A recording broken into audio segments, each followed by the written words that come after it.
Oh, it is me. Hello? Hello? Yes. Hi, everybody.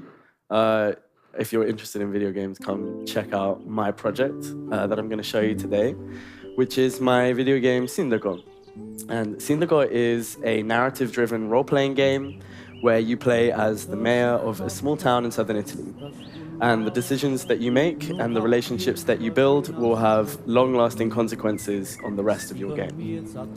So, in my work, I'm always trying to tell a story, and Sindago is the story of a small town that grows and develops not just based on your wishes, but the wishes of the people around you. In this game, your people aren't just numbers on a screen, they're people with their own hopes and expectations. And managing this successfully will spark progress in your town. Fail to do so, and you will lose control. So this game is heavily inspired by my own heritage. My family is from a very similar town in southern Italy that has changed massively due to various factors like organized crime, corruption, and mass tourism, which is things we're going to see our Sindaco here deal with today. So this is our protagonist of the game, our Sindaco, and the character that you play as. And we start today in the municipio, which is the town hall. And the town hall is sort of a hub for us to go back to and make decisions as the mayor of our town. So right now, we're going to see the first mechanic of the game, which is how you interact with people, and that's by talking to them. So in this case, we're having a little conversation with our assistant here, Cristobaldo. Cristobaldo is there to help us along as the player, to let us know what we have to do next, to kind of give new players a helping hand so that they can progress in the game. But he's also there to show us of how we can use that conversation mechanic. So as we talk to different characters, you will notice that we'll have different options as we talk to them. And those options will lead us on different paths within these conversations and then ultimately different consequences and results of that. But right now, we're going to go take a walk through our town. This is the town that we're the mayor of. It's a fictional town and sort of inspired by southern Italian coastline and beach towns. And we're going to have a little chat with Cristobaldo here. And in this first level, we're going to go meet our characters of the town, and we're going to see who they are and get to know them and see what their wishes might be so that we can make decisions later on. So right now, we're talking to Cristobaldo, and Cristobaldo is going to introduce to us our two characters that we're going to use in this particular playthrough, and that's Maria Rosaria and Don Lothario. So the first person we're going to go talk to today is Don Lothario. Don Lothario is a very powerful man in your town. He's the head of a mafia family. So he's very rich and very influential and is a real key player that we're going to have to deal with in order to progress in our town. So we're going to have a chat with him, and we're going to meet him. And in this conversation, I want to bring to attention these two options that we have in these kind of conversations. So every conversation you have, as I said before, will have multiple options in terms of your replies to them. And those options will lead on to further options and so on and so forth, kind of creating a very dynamic, natural kind of conversation between these people. But these two options give us two different approaches that we could take with this character, for example. So, for example, we could have taken a more hostile approach with Don Lothario, and if we had taken a more hostile approach, we would have found out that our character, the Sindaco, knows that Don Lothario is the head of a mafia family and opposes him, so they have a kind of friction between them. Or we could have chosen the friendly option, which is what we've chosen here today, and that option gives us the information that these two characters kind of know each other before the game started, off camera, so to speak. So they have a relationship within the town that started even before the game. And that was really important for me to bring out because such a huge part of this game is about street politics, talking to the people, understanding their needs, and managing people's emotions. Because in these kind of small communities, people know each other on a very personal, emotional level. What would be just bureaucratic in a major city turns into a really personal situation in these kind of small communities. So right now we're having a chat with Maria Rosaria. She's our second character. And she is an older woman, a sort of quintessential southern Italian woman. She's a gossip. She knows everyone and everything in the town. So talking to her is always great because it gives us, the mayor, vital information about what's happening. But she's also someone who's lived here her whole life. She has a very personal connection to the community itself. And that means that her interests are largely about protecting the community and making sure that the people who she's grown up with and watched grow up herself have work and medicine and healthcare and education and these kind of things that she considers to be very important. On the flip side, however, we have Don Lothario, who we're just about to pass in front of there, the man with the mustache, who, as I said, is the member of the mafia family, so his interests are largely about keeping his family in control and maintaining his level of wealth and influence in the town. So now we've met our two main characters, we're going to go to our second level. And in this second level, we're going to explore some of the choices that we can make as the Sindeko in order to change the fabric of our town itself. So our job as the mayor isn't just to sit around chatting to people and drinking coffee. We also need to make some real material differences to our town. And in this level, we're going to explore some of those options. So in the conversation we just had with Don Lothario, he's going to point us towards Don Lothario, who is right here in front of the bar, and he's going to tell us that Don Lothario wanted to talk to us. He wants to have a meeting with us. So in this conversation that we're just going to have with Don Lothario is going to offer to us to build a harbor in the town. He thinks that for him, a harbor is probably a really good investment. It's going to bring in loads of money for himself, but maybe for the town too. That's really his secondary priority. His main priority is to look after himself. So he's going to offer to build a proper modern harbor, and he's going to pay for it. So right now, because we know that his intentions maybe are not so good, we're not going to say yes for now. We're going to say, I will consider this, and I'll let you know once I've given this some thought. And also the reason for this is because our second character, Maria Rosaria, who we met last level, also has a suggestion for us on how to develop our town. So we should go talk to her and see what she has to say, and then we can weigh up our decisions. But in this game, remember that the people know each other on a very personal level. So by agreeing to one person, we're going to offend the other. And that is something that we really have to be aware of, because that can have snowballing consequences on how the rest of our game shakes out. And that's something that we'll see in later levels. But right now, let's not skip too far ahead. We're going to have this chat with Maria Rosaria. And Maria Rosaria is going to say to us, I think it would be a really fantastic idea if we build a hospital in our town. So the hospital in the town, for me, was to bring out this kind of idea that in these kind of small communities, a lot of the times they just don't have the kind of infrastructure, even basic infrastructure that we have in major cities. For example, the town that I'm from in southern Italy just got a hospital, and it's a real problem that people don't have access to the kind of high-quality healthcare and education that larger communities have. So building a hospital in this case is probably a really good idea. And it would probably bring a lot of benefit to the town. But the problem with building a hospital is that the same land she wants to use to build the hospital is the land that Don Lothario wants to use to build the harbor, which means that we're going to have to make a decision, and we can't please everyone here. So we're going to have to decide on which character to annoy and see what consequences that will have. In this case, in this particular version of the game, we're going to actually choose to build a hospital, because we're the kind of Sindeko that cares about our people today. And the consequences of that might be a bit severe. We're woken in the night by some strange noises. Uh-oh.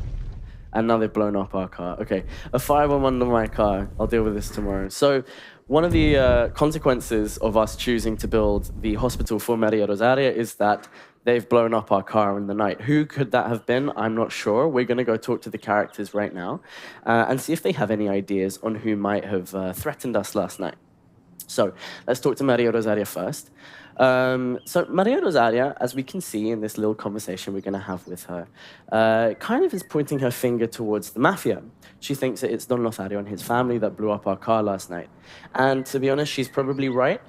But what we're going to do, just to make sure, we're going to go talk to Don Lothario and see what he has to say, see if he has any ideas on what happened last night and who would possibly threaten our wonderful Sindeko.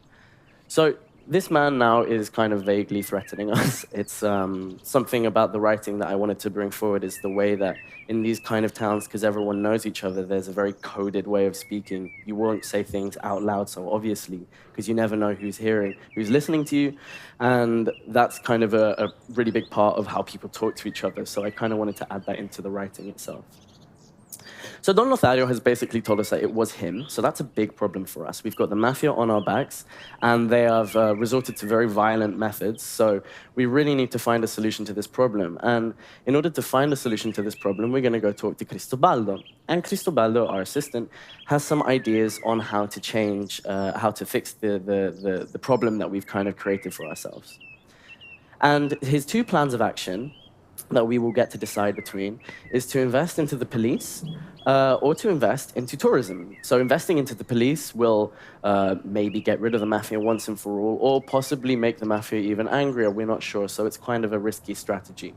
The second idea is to invest into tourism. So investing heavily into the service industry would definitely help Don Lothario and his family out, because the mafia in real life make a lot of money off the service industry by owning bars and restaurants and hotels and such and such. So that's probably a really good way to get him to get off our backs, but it might have consequences beyond what we can foresee for now. So what we're going to do, we're going to go to the municipio, and we're going to invest into tourism. And that brings us to the last level and the conclusion of the game that I want to show you today. So as we move through the town, I want to bring your attention to how much our town has changed. If you remember, in the first level, it was still very green, very rural, very quiet. And now we've invested heavily into tourism. There's been loads of urban development with high-rise buildings.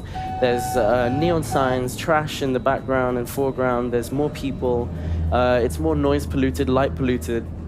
And I really wanted to kind of exaggerate the nastier effects of mass tourism on communities like this, to bring out how in situations in these kind of small communities, they just don't have the kind of infrastructure they need to support the number of people coming into the towns. But there is one character here who is very happy with our decisions that we've made, and that's Don Lothario. Don Lothario is telling us, who needs a harbor when you have people flooding in from all over the world ready to spend their money? So, as we can see, our decisions that we've taken throughout this game have, in the end, ultimately, we've managed to appease Don Lothario, even though we didn't decide to build his building in the first place. We've given him what he wanted, which is money. But another thing that I want to bring your attention to, which I wanted to add into the writing, even though we can't explore the consequences of this today, is by appeasing Don Lothario, by making sure that he gets exactly what he wants, we've transferred a lot of our power as the mayor over to him and the mafia. And this is a real problem that happens in towns like this, where it's not just about corruption, but also intimidation is used to bring forward disenfranchised political power, and also bring forward organized crime as really the main people in the town, the people who kind of call the shots. And that's exactly what's happened here. Don Lothario has kind of taken our power away from us and given it to himself, just because he threatened us and we caved in and did what he wanted. And in this case, it's not really the tourists that suffer, but rather the locals, as Maria Rosaria is going to tell us now. As we walk through the town again, we're going to go have a chat with Maria Rosaria, who is, as we remember, the sort of spokesperson for the people. She's always concerned with how the community is doing. And Maria Rosaria isn't really best pleased with us, as we can tell in this conversation we're having with her. I cannot understand why, out of all the actions you could have taken. And as she says here, Don Lothario planted a car bomb to threaten you into doing exactly what he wanted, and you've fallen right for his trap. So, as you can see, we're not the only ones who have noticed how we have kind of transferred our power over to Don Lothario by giving in to his demands when he blew up our car. And I wanted to kind of show this, this constant struggle between people's different opinions and wants, and show how out of control we actually are as the player to control what people are doing. Because in these cases, because of these kind of small town politics, power dynamics shift so rapidly and so strong that it can be out of our control at times. And that's kind of what's happened here. So in the case of this game, Sindaco, even though it is a game, you're kind of not really meant to win. It's a simplification of the nuanced world of street politics for sure, but our actions still highlight the consequences of what things like this can happen in these kind of towns. You know, with the mass tourism, with the destruction of the environment, it really brings forward how when places like this have no infrastructure, it makes it incredibly difficult to manage different parts of the economy and make a situation that's better for everyone. Thank you so much for taking the time out of your morning to check out my video game and Sindaco. And if you would like to play the game yourself, You can check it out on my website, which is on the screen. Or, you can check out my other work on my Instagram as well. And yeah, thank you so much.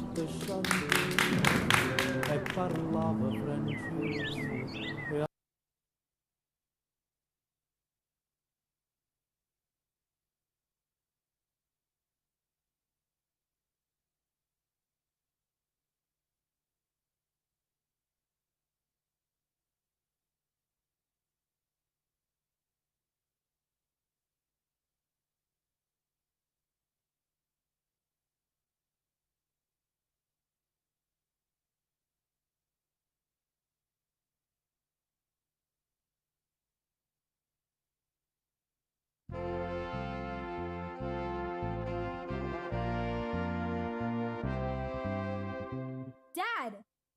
Did you do this? This is low even for you. What did he do, Jiffy? He fucking knew. He knew the entire climate catastrophe 26 years ago. What was that? Do not pull that shit on me. You heard me. She said you knew about the climate catastrophe.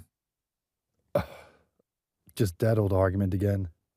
One day, I swear to God, I will finish you, Dad.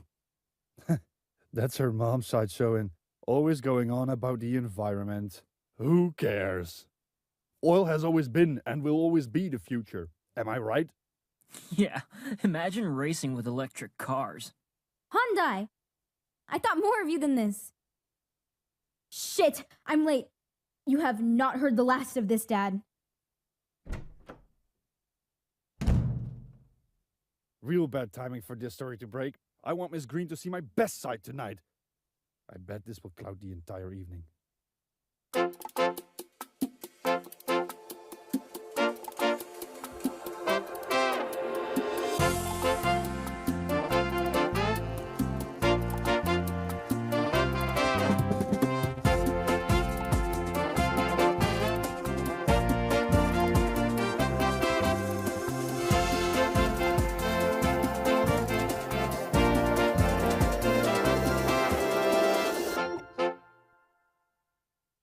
Miss Green? That's Jiffy's bombshell of a mother. She just cares about polar bears and coral reefs. What of a profit, huh? You know we got a date tonight? Over the years, she's become harder to get, so I'll have to convince her with the green transition. Did you see this? Econ's oil pipes are in the news. The whole neighborhood is pissed and the police is running an investigation. We finally got him. Wait, they can't trace it back to us, right? Of course they can. How smart do you think you are? Don't listen to him, Hyundai. No one will ever know. Yeah, Shelley and Hyundai have been harassing Ekon ever since he moved into the neighborhood a few years back. Don't know how Shelley convinced Hyundai to do it, but they're in it together now. I just don't understand how no one has caught them yet. I mean, they're far from professionals. Shelley, this time he is taking it too far. I am contacting in the police.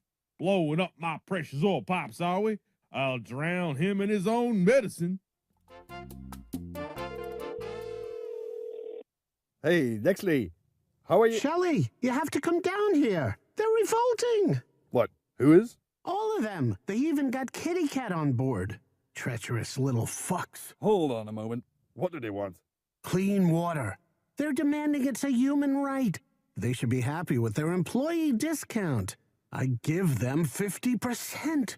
50%? What more can they expect? Listen, I can't help you. I have a date with Miss Green and need to prepare the cleanup act. Do you know anyone? Does it look like I know someone? I don't know. Ask Apley or whoever. I got better things to do. Thanks for nothing. Epley, he said. Good call, Nextley, good call. What can I say? She is the best in town. She styled me good back when the whole child labor story broke. Nothing anyone thinks about now, is it? I could not ask for a better PR expert. You're too kind, Apley. I just do my job, which I'm very good at. Anyway, when Shelley called, I thought, why not? Always good to have some favors to pull later.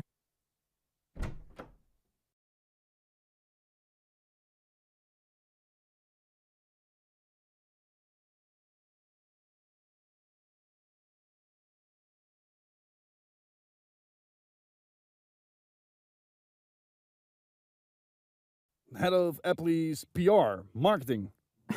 Yes, I really. Hyundai.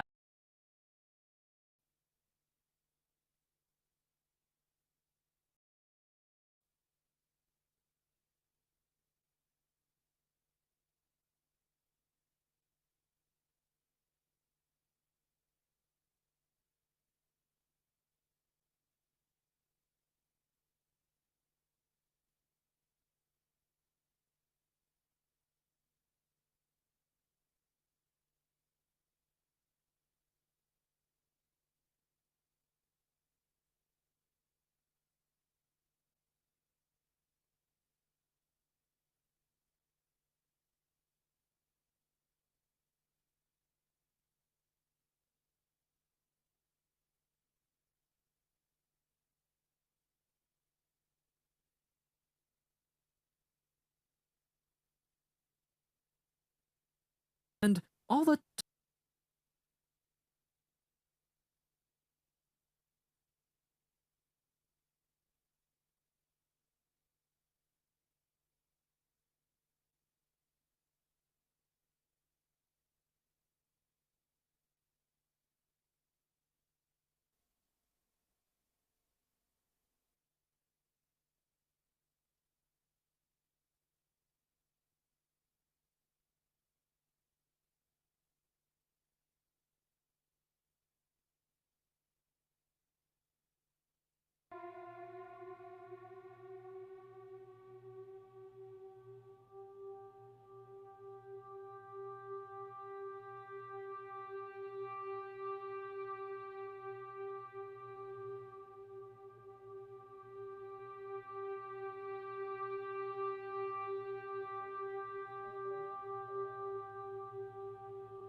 Now from the top, make it drop. That's some wet ass pussy. Now get a bucket and a mop. That's some wet ass pussy. I'm talking wop, wop, wop. That's some wet ass pussy. Macaroni in a pot. That's some wet ass pussy. Huh?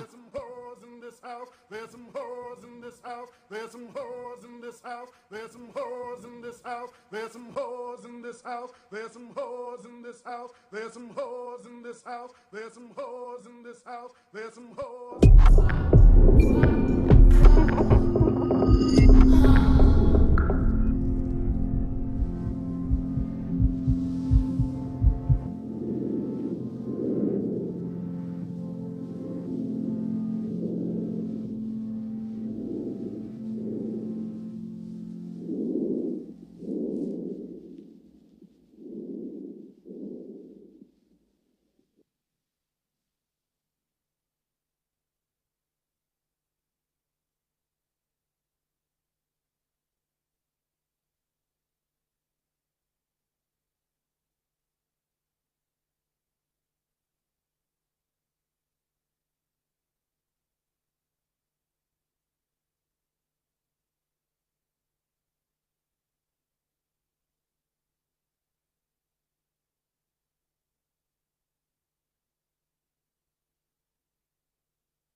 From the top, make it drop. That's some wet ass pussy. Now get a bucket and a mop. That's some wet ass pussy. I'm talking wop, wop, wop. That's some wet ass pussy. Macaroni in a pot. That's some wet ass pussy. Huh?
cave. Until one day, he spotted a human girl walking near the entrance of his hollow. He hid away in the dark, not wanting to be seen. The girl started picking the flowers in front of his cave.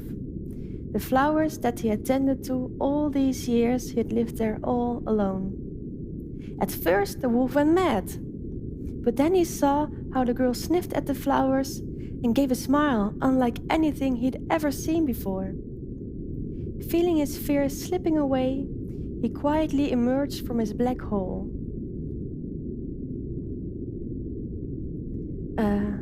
Do you like them? The wolf asked. The girl looked shocked and scared for a moment, but then answered, "Oh, yes, and they smell even better than they look." "Oh no! Are they your flowers?" "Yes, I've taken care of them. But you can keep them. You can even come back next spring if you want more." The girl smiled politely, but also looked a bit wary and said, "That's very kind of you. We'll see if I remember how to find this place by then. Goodbye." The girl left swiftly with an uttermost hurry in her step. The wolf felt disappointed. It had been so long since he'd felt the joy of company, and she had been so beautiful too.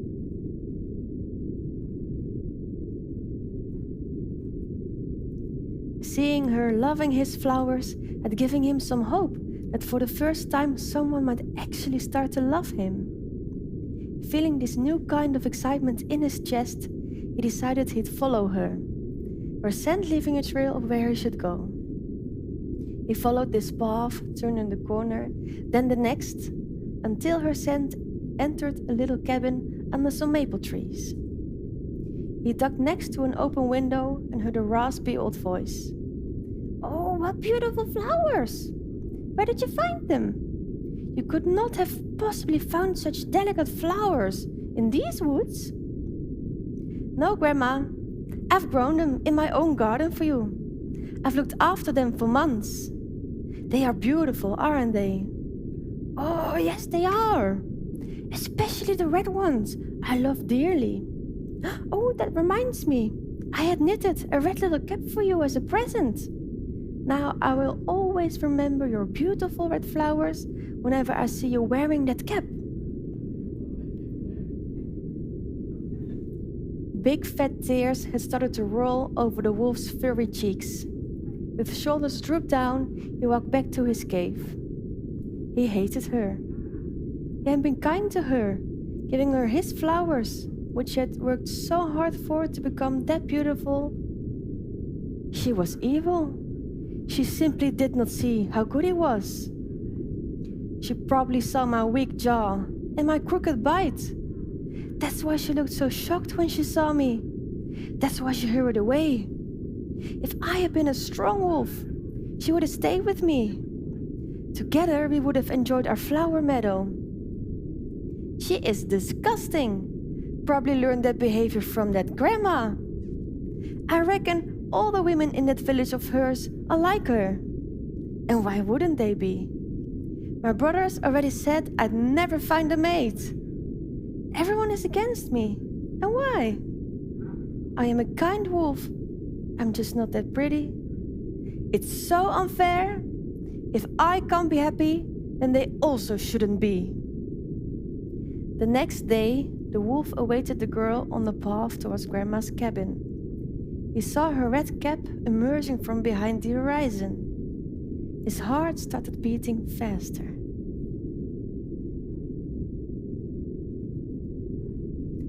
What the ending is up to you, dear listener. What would the wolf do? Like in the Brothers Grimm fairy tale, is he a cold-blooded killer? Would he eat Grandma and take advantage of Little Red Riding Hood? Or would he start a conversation with her and discover her perspective of the story? What other possible outcomes can you come up with? And what would you do if you were the wolf?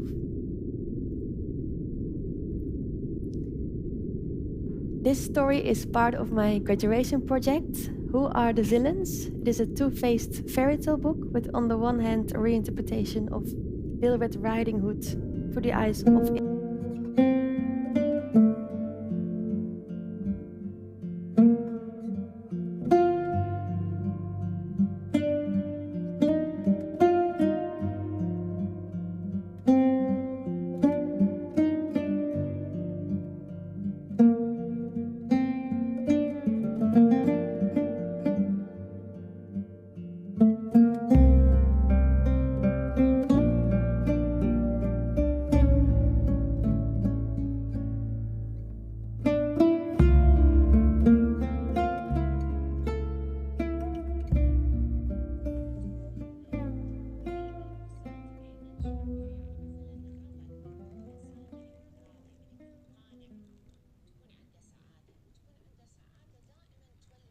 Alles, was mit uns passiert ist, wie ein Traum.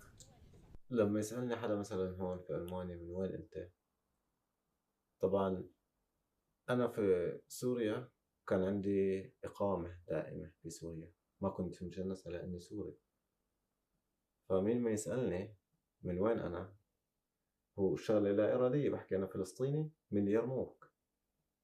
ما بحكي مثلا أنا خلقت أنا من سوريا بحكم أنا خلقان في سوريا وعشت حياتي كلها في سوريا، دراستي وكل شيء في سوريا كان، فبحكي من اليرموك.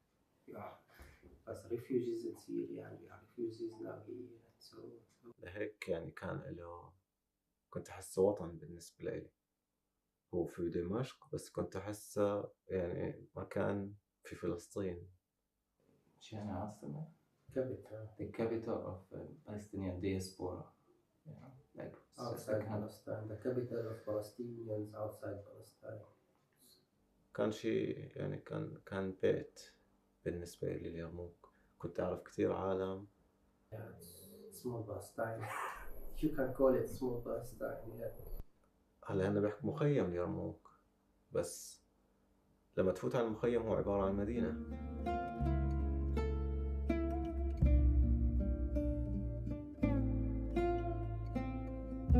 I can't teach you to recognize one from a Yarmouk, no, but if I saw someone now in the street, I can say this one is from a Yarmouk.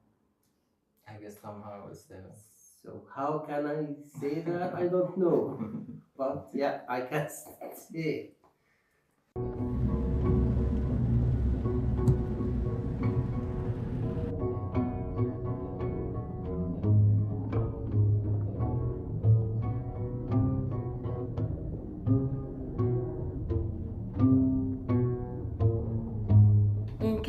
كان يعني هذا الجو المتماسك بين الناس اللي هناك عن جد حلو. هالقد كيف الناس بتقعد قدام البيوت بتحكي بتشرب شاي بتفصفص بزر وهيك، يعني على قد ما كانت هاي الاشياء بسيطة على قد ما كان هذا الجو كتير حلو لإلنا. هذا الجنب عايشين بيت عمي، الجنب الثاني اخوالي. يعني فيك تحكي الشارع لإلنا كان مش لإلنا بس العائلة كانت في الشارع، وأصدقائي طبعا قريبين على البيت. حدا مثلا بالشارع اللي بعده، إذا بدي آكل مثلا ما في داعي أروح على البيت، بس أفوت على الشارع في كتير عالم بقولوا لي إنه أجي آكل. أو مثلا يعني على سبيل المثال كانت الحياة اجتماعية أكثر من الوقت الحالي.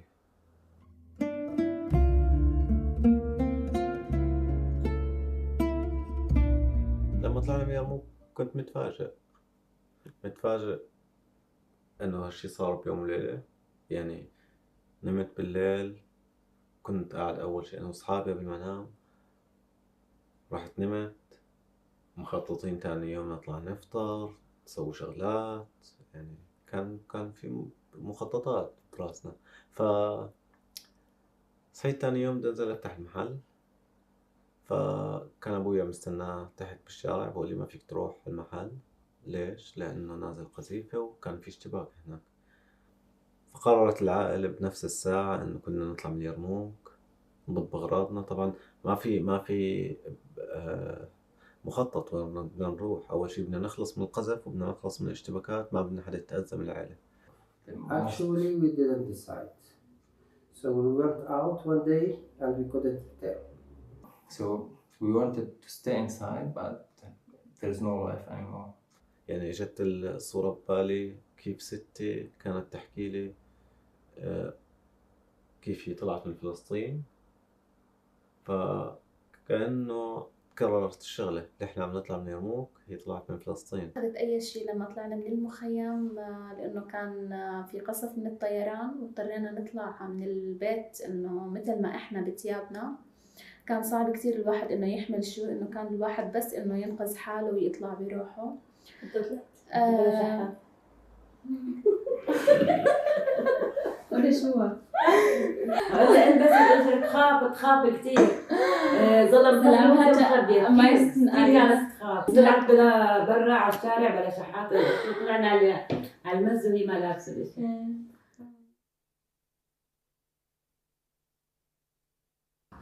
Ja, du hast auch keine Zeit zu denken. Also du siehst einfach die Leute, die am Straßen sind, die gestorben sind, weißt du. Man hat wirklich keine Zeit nachzudenken, was nehme ich jetzt mit. Wir haben wahrscheinlich nur die Ausweise, also ganz wichtigste Sachen. كنت ناوي أخذ كمان دفتر ذكرياتي أو رسوماتي، كنت كتير شغلات كنت حابب أخذها أعتقد،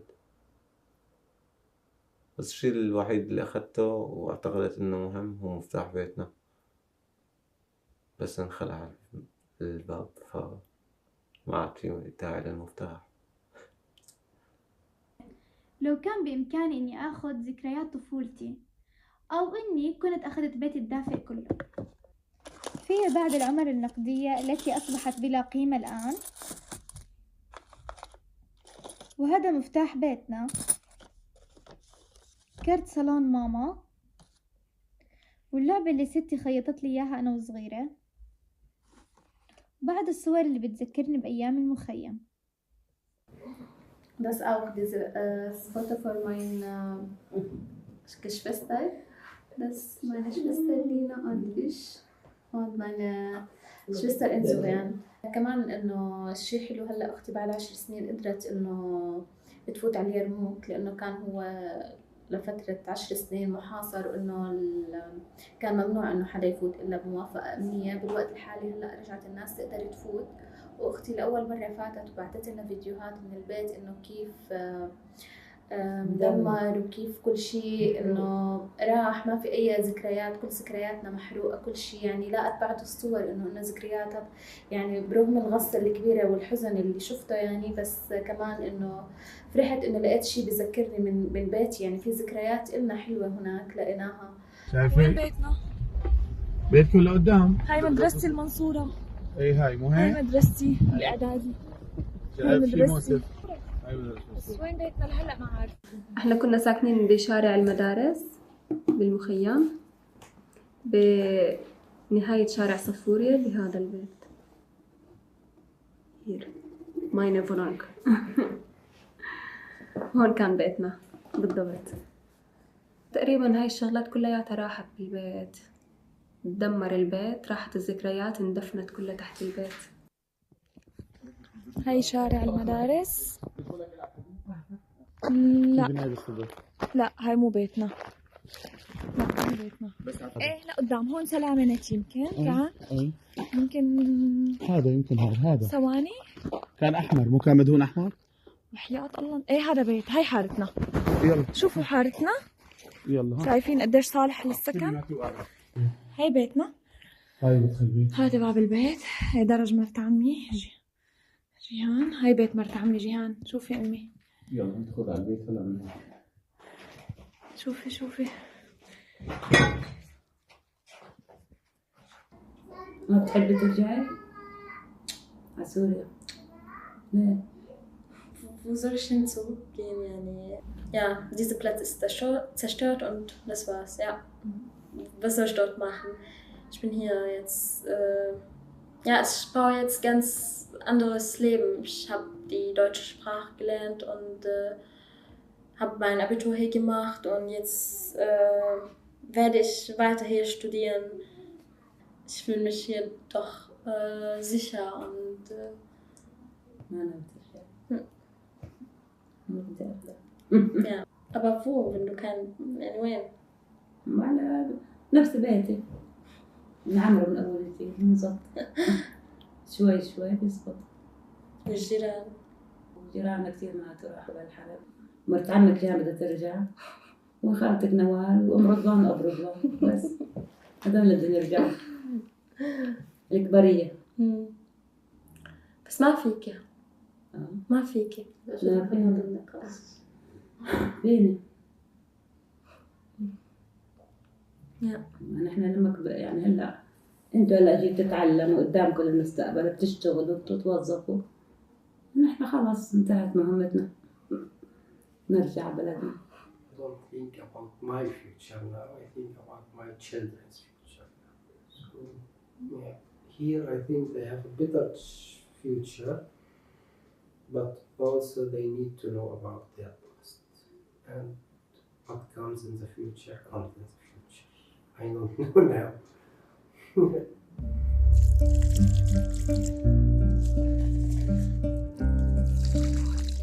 Weil wir auch dieser Krieg wirklich erlebt haben, also die Bomben, also die Geräusche von Bomben sind immer noch in unserem Kopf. Also ich möchte das löschen, diese Erinnerung. Gleichzeitig muss ich das behalten und muss immer weiter erzählen für die anderen, weil es ja wichtig.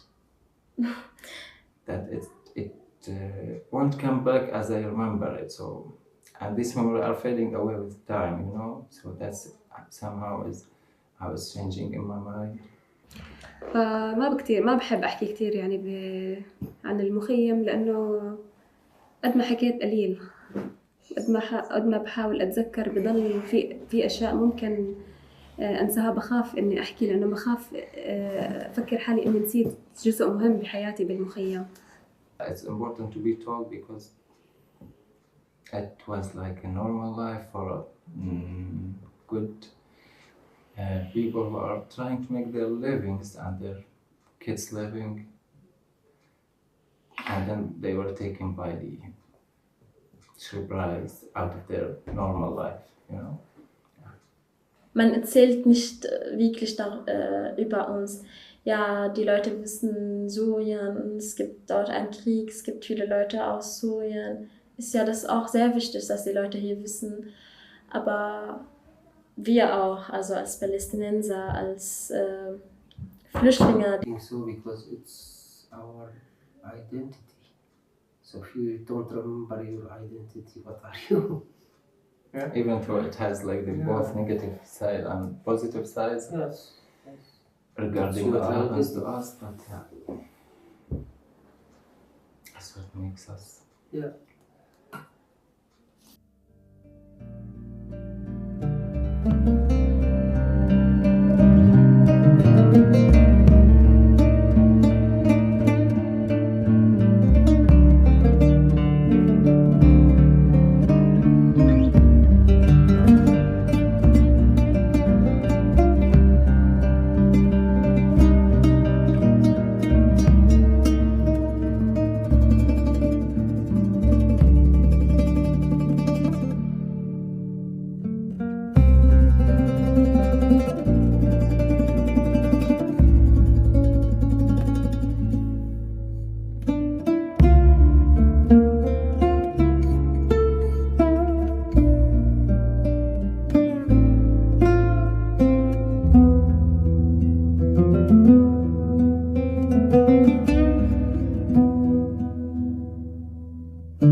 In the night to Thursday, it will be overcast with some clouds. During the day, the weather continues and it remains overcast. Clouds will cover the sun all day.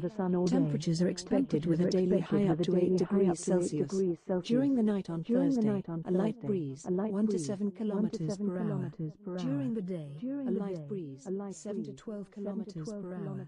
Isolated gusts of up to 15 kilometers per hour will occur. The wind will be from southwest at night, from the west in the morning, and from the north in the afternoon. The weather forecast for Thursday is quite stable.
For a reading of the present as a bodily urgency, not of abstraction. For a reading of science, alphabets, data, statistics, as an implication with feelings. For a reading against domination and neoliberal technologies of control. For a reading of time. That is not a commodity. For a reading of maps, hands, omens as embracing the opaque. For a reading of non-chronological temporality. For a reading as poetical confusion. For a reading as intensity and civilization of sensibility. For a reading against purified addiction. For a reading of things as palimpsest. And records of historical, mythological, and magical, socio-political significations of time. For a reading as complication. For a reading of bodies as carriers and transfer points. For a reading of the present, not as prognostic inscriptions, but as collaborative framework.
Walking alone at night.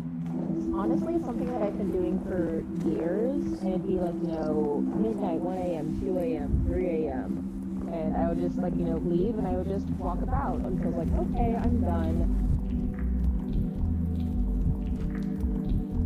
So like behind me, if we're going in the same direction, it just freaks me out, so I cross the road.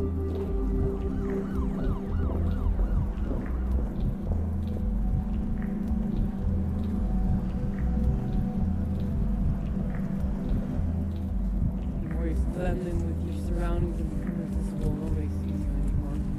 It's like an invisibility cloak almost. Femininity is almost like dangerous, and I hate that. It's like I'm opinionated almost, you know what I mean? Like, I seem to have it need a purpose, but there's a pace to it, there's a rhythm.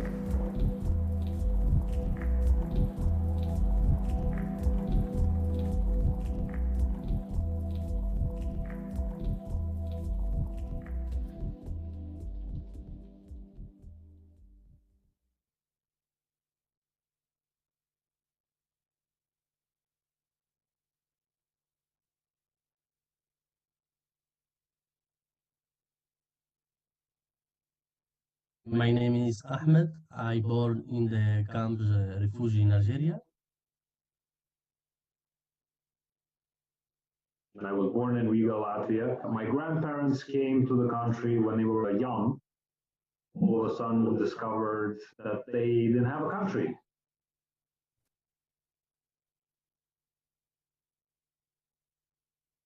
The whole family, myself, my parents, my brother and sister, all of us lost our citizenship.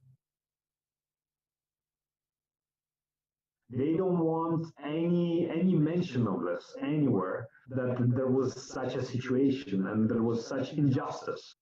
They cannot just wait for the thing to resolve itself, because it's gonna leave a really dark mark on the history.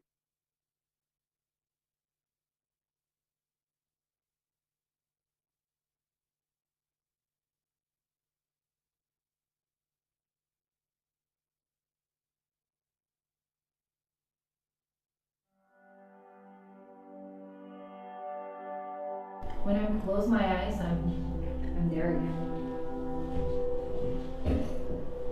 This weird, crazy, but amazing street where everything goes.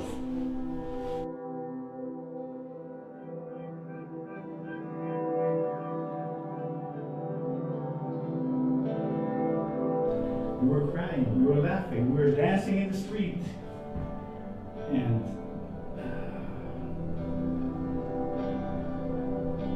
this beautiful space isn't there anymore.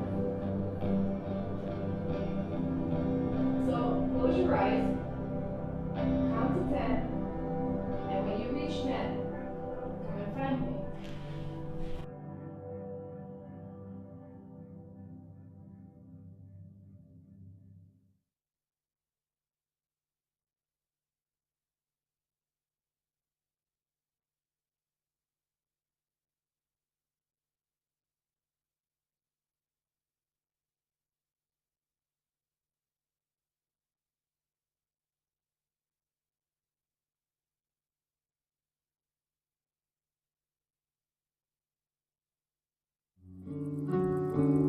Je me dis que la zone s'entend. Ce sont ces petits moments qu'on aime tellement qu'on en oublie le temps qui passe. Qu'on en oublie le temps qui passe.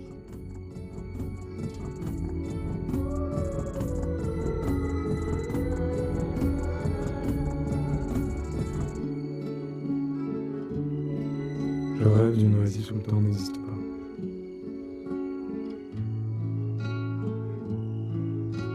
Un lieu où on a tout le temps du monde.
ooh.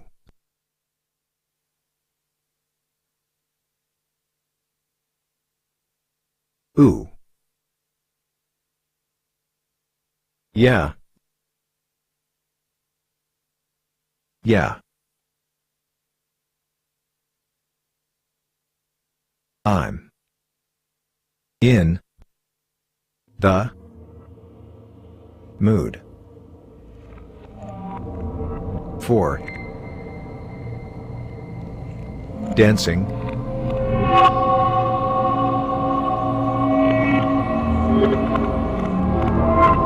romancing. Ooh.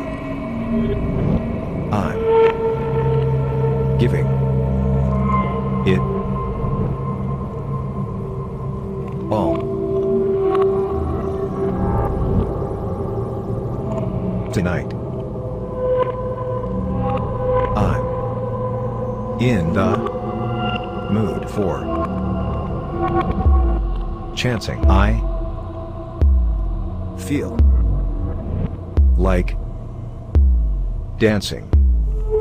Ooh. So come on and hold me tight. Dancing. Dancing. I'm in the mood, babe. So let the music play. Ooh. I'm dancing, dancing. I'm in the groove, babe. So get on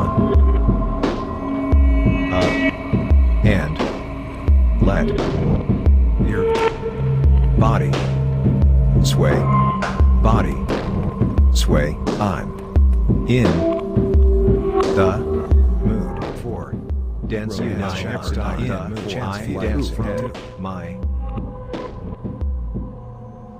toes take me again, and heaven, who knows just where it will end. So dance, yeah, let's dance. Come on and dance, dance. Yeah, let's dance. Come on and dance. I'm in the mood. I'm in the mood. I'm in the mood to dance. Yeah, let's dance. Come on and dance. I'm in the mood. So baby dance. Yeah, let's dance and dance. I'm in the mood to take a chance. Yeah, let's dance and dance. Get on your feet. Now, baby, dance. Yeah, let's dance. Come on and so dance. Let the music play. Let the music play. Let the music play. Let the music play. Let the music play. Let the music play. Let the music play. Let the music play.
You'll get a good score.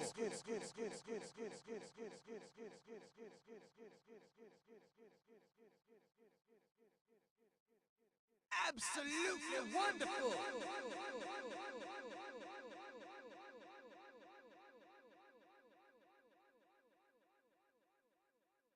Perfect. Dance. Absolute. Great.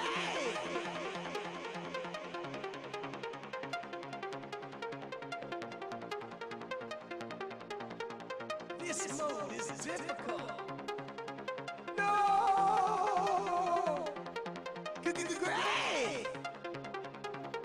Perfect! 600 combos! Get over it! Here we go! This mode is difficult. Absolutely wonderful! That! You'll get a good score. Let's step. No!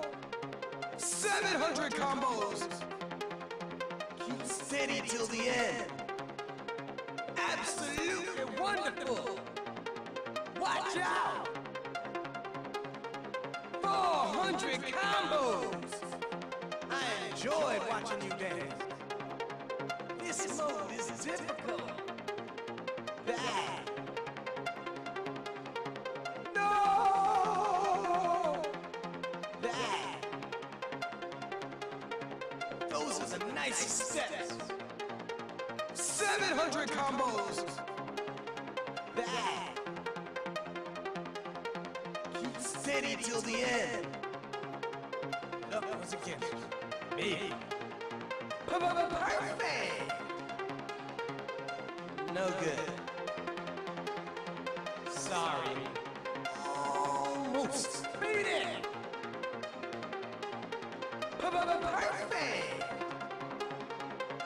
No good. Beat it. Sorry. Almost. Everybody's watching you. 600 combos. Watch out. 700 combos! You are a super dancer! Proved to be a disappointment. 400 combos! Watch out! Keep steady till the end. Great! Those are the nicest steps. Everybody's watching you. Watch out! Absolutely wonderful! 700 combos! Bad! No good. Well, all's well that ends well. Here we go!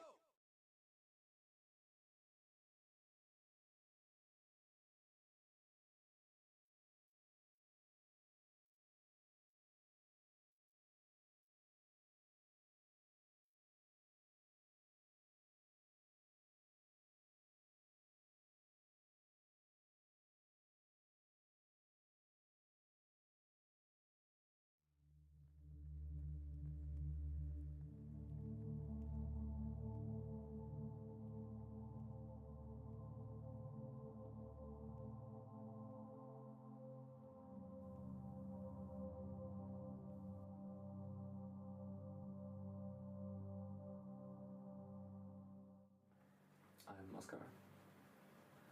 I'm from Berlin, Germany. I currently live in a tent for weeks, and I couldn't find a long-term place to stay yet. A home is a certain type of intimacy, not just the place, but also the people that you live with. My name's Tony. My name is Greta. Oh, I'm Sam. Lisa. My name is Franz. I'm Daria. And my name is Yuval. So what should I say about the housing problem? That we're basically homeless. Also part of the housing crisis. I'm living in Maastricht, which is an hour train away, 20 euros each way. It's really expensive. I live still in Rotterdam and I have to travel every day. It definitely is a struggle. The trains stop running after 12. It's been really hard finding a place. This is our third time moving. Every time we move to a different Airbnb, and it's super expensive. I wrote messages to maybe like 40 different listings, and they all gave me the same answer. I wasn't chosen for a viewing. Everything on Facebook and Common.net and every website I could find, and still didn't find anything. How am I supposed to find a place if there's like so many other people doing the same? It's frustrating. I think a home for me is a place where I can contemplate on the things I went through each day. Right now it's just a rooftop. Like loving people, when loving people surround you. Just a bed, somewhere to sleep, somewhere to shower. But you know, a home is really somewhere where you can come back to and feel safe.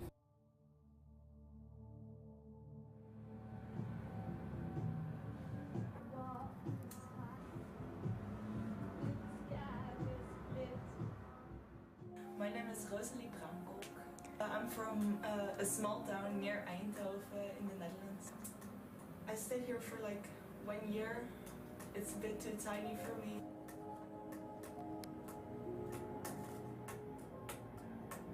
I feel the most home when I'm away because you've got so much less to lose.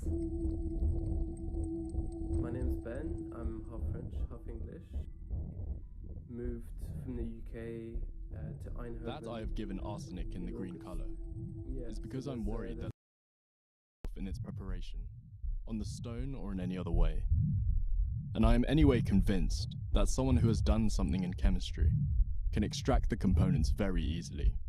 He would regard such a thing as a beautiful discovery, but cannot enjoy this supposed glory. I have just seen a very elegant evening dress of arsenic green silk, trimmed at the bottom of the skirt, with a gauze veil of emerald or arsenic green falling half over her forehead. To complete the likeness, she had a small child in her arms. The wife of the owner of a chemical factory in Mulhouse, Alsace, who showed me a dress of this kind because of its beautiful colour, and whom I asked to get rid of it immediately, was not persuaded to do so, even though it always had the above-mentioned adverse effect on her. Health-threatening microplastics have been found in the human bloodstream for the first time. These particles are circulating in our bodies. Ball gowns dyed green with arsenic became fashionable. It was the most beautiful green imaginable, but the ladies paid for the vanity of shining at the ball. The green of the period. Green, green, green. Microplastics can move around the body and settle in organs. The first thing that caught my eye was the brilliant green paper with which the room was hung. Soon after my recovery, I took a new house, in which my bedroom and dressing room were already hung with brilliant apple green paper. For the library, my choice again fell on green flock paper, and there my arsenical story properly begins. There appears to be a kind of glamour which hovers over the medical vision, as regards to this special danger, said Mr. Herbert. Still, I believe with you, Sir Robert, that the day will come when they will be only too anxious to ignore the fact that they ever disregarded it. But tailoring and fashion have a greater influence in this respect than health theory. The selection of wearing apparel is therefore becoming a serious question of personal safety. The medical police have, of course, forbidden the sale of these substances in some places, and they have occasionally been confiscated in the shops. Nevertheless, they are to be found everywhere in the fashion shops. The power of fashion, however, is ruthless and does not know the care for health. Scientists found microplastics in the blood of almost 80%. The amount of arsenic imported into this country during the year 1875 was 2,327,742 pounds. Each pound contains a fatal dose for about 2,800 adults. Each pound contains a fatal dose for about 2,800 adults. Adidas produces 600 million shoes a year with plastic soles. The use of arsenic has become common in ladies' dresses, in veils, in sewing silks, in threads, and artificial flowers, in gentlemen's underclothing, in socks, gloves, in hat linings, in the lining of boots, in shoes and paper collars, and coloured enamel clothes, and doubtless many other articles. Shoe soles wear down, and the micro-shavings end up from the street via the stormwater systems in the ocean. Arctic snow, shellfish, table salt drinking water, Antarctic ice. In the study, PET plastic, which is widely used in beverage bottles, was found in half of the blood samples, polystyrene used in packaging food and other products in 1/3, and polyethylene used in plastic bags in 1/4. The Schweinfurt Green maintains its power and always resumes its victorious battle with the competition. Its brilliance, the intensity of which is as yet unrivaled by any other green.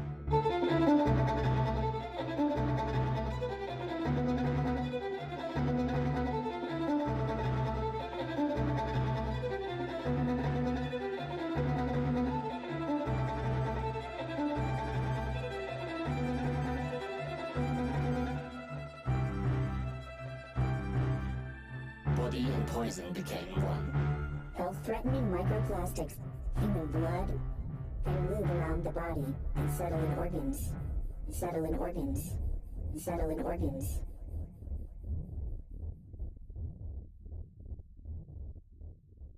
$600 million shoes a year with plastic soles circulating in our bodies.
Listen, I can't help you. I have a date with Miss Green and need to prepare the cleanup bag. Do you know anyone? Dad! Did you do this?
C'est genre.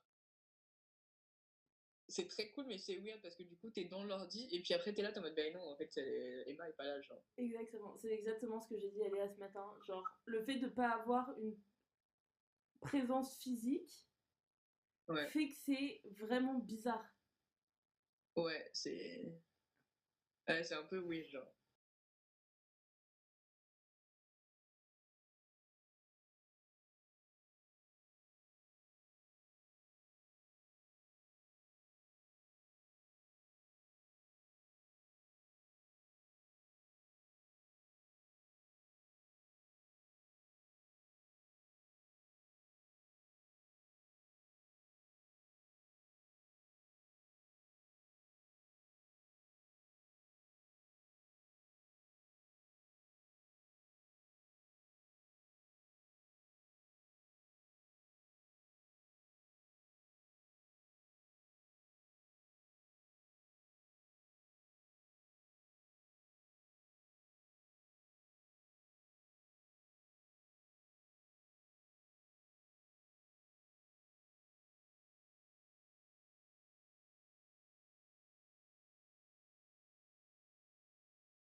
Je me dis que la zone s'entend.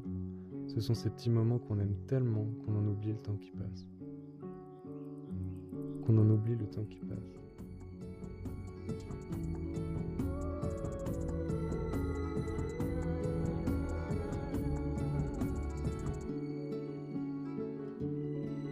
Je rêve d'une oasis où le temps n'existe pas.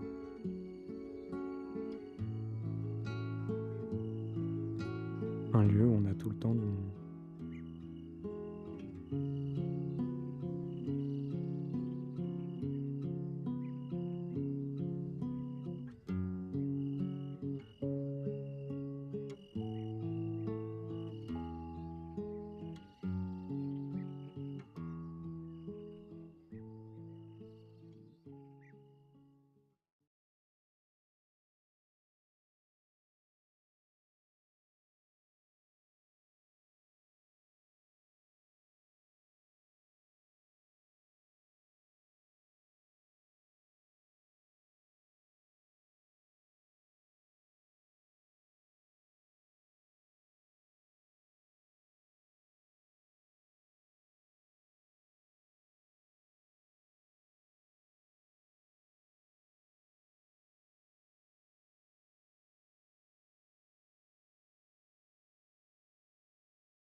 drop, that's some wet ass pussy. Now get a bucket and a mop, that's some wet ass pussy. I'm talking wop, wop, wop, that's some wet ass pussy. Macaroni in a pot, that's some wet ass pussy, huh?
This story could be about large infrastructure operations, wealth, and extraction. It could be a story about the largest and richest mineral deposits humankind has ever seen. It could be about how a small population gains economic wealth and cultural independence from powerful states. Or this story could be about the blank marks on the map of the last imaginary place, the most northern face of the earth, where mountain belts and frozen tundra are surrounded by vast stretches of ocean encompassing a land covered in ice. These grand stories all portray the endless potential of what Arctic Greenland might experience. This film could portray the same grand stories, whether they were true or not, but it doesn't. So let me start somewhere else. We still hear and I still see, I wouldn't say even from time to time, but quite often this notion of a race for resources in the Arctic. This scene is recorded with my newly purchased Fujifilm camera during a conference in Reykjavik on Arctic matters, a cooperative conference where I acted as a photojournalist to document politicians, scholars, and industries networking in their attempts to strike upon agreements of data exchange, shipping routes, and excavation of natural resources. We have previously signed memorandums of understandings with others, but I really see this one is really taking it to the next level, especially because we really have the mutual interest of investments. In order to make sure that we strengthen their work, in order to make sure that there will be even more investors coming to the Arctic. On the cover, I aimed to document the promotion and the preparation in the development of the new Arctic. In Greenland, it is quite clear that mining will be a great source of wealth in the future. Every talk painted a picture of rapid change and potential for the Arctic region, the need to hit the gas on business deals, and stressing the need for political vigor.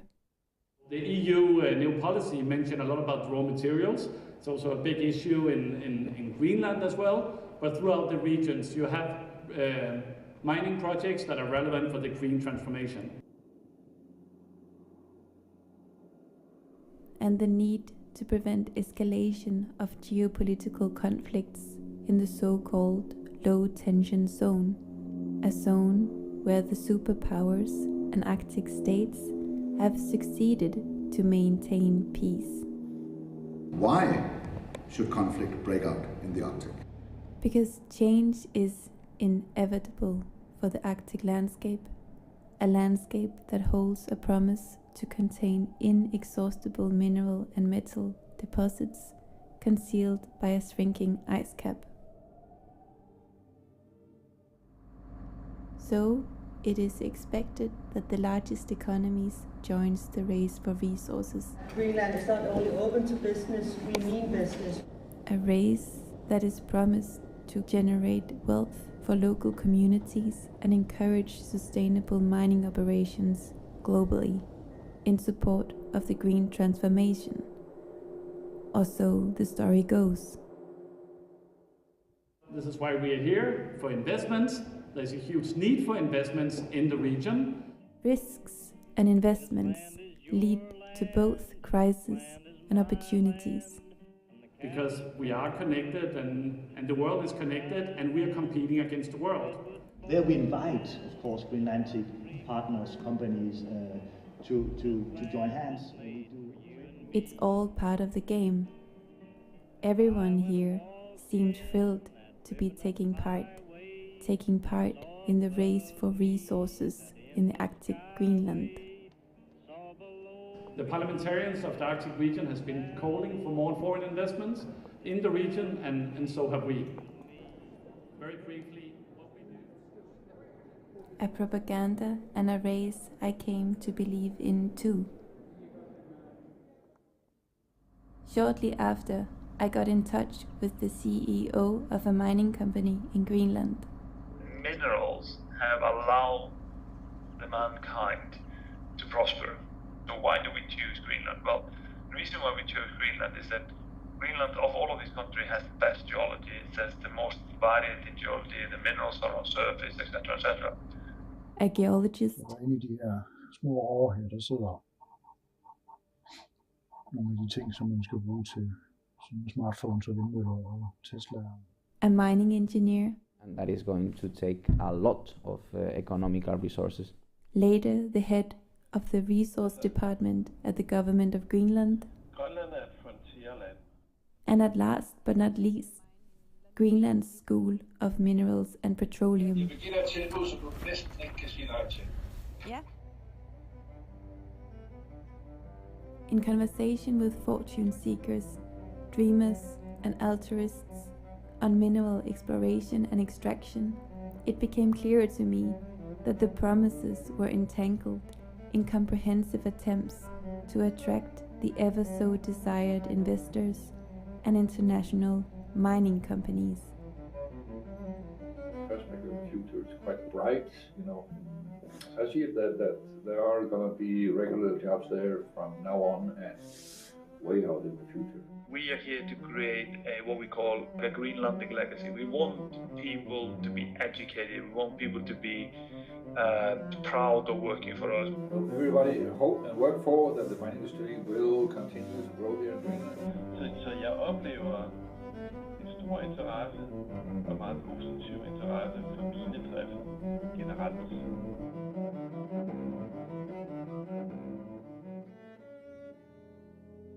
Yet, the facade of the resource race started to show its first cracks, and the underlying paradoxes and tensions of these procedures began to show.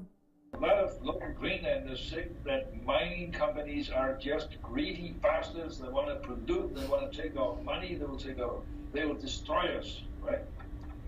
I'm not going in your backyard and telling your house to be bulldozed or something like that. Politicians at the time were all in really good favor of opening up for mining and oil and gas. And it was very popular at that time. And then there was a change in the politics. And everything, you know,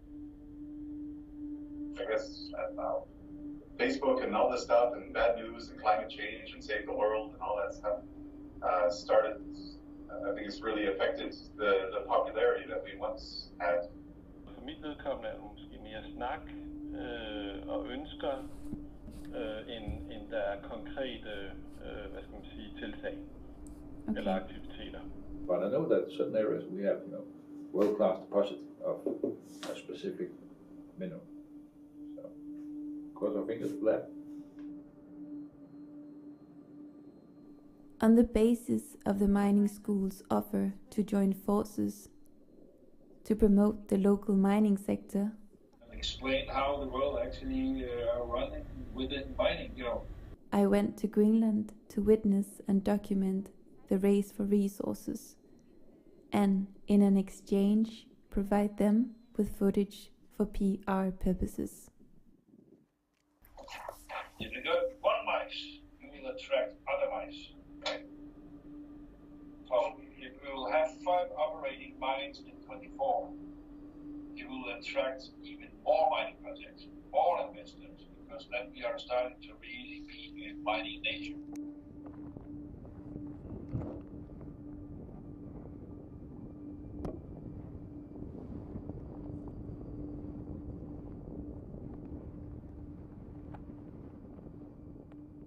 One of the few marks on the map that have white spots, not investigated yet.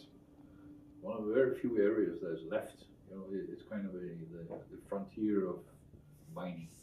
And as the demand grows, I think we will get more and more exploration projects in Greenland because the need is so high.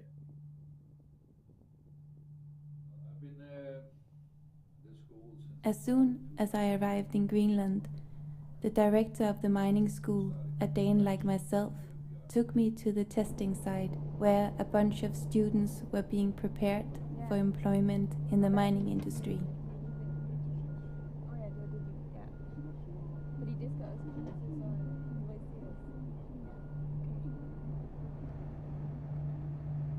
The mining school was a one-way ticket to the stomping grounds of those who wished to join the race for resources, a school with the purpose to prepare Greenland for international extraction rushes with a local workforce.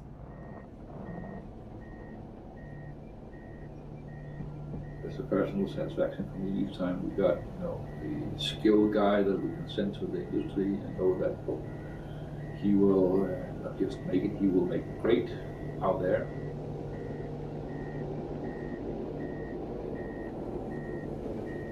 And their trucks are mimicking operations in a choreography set around a potential mining site.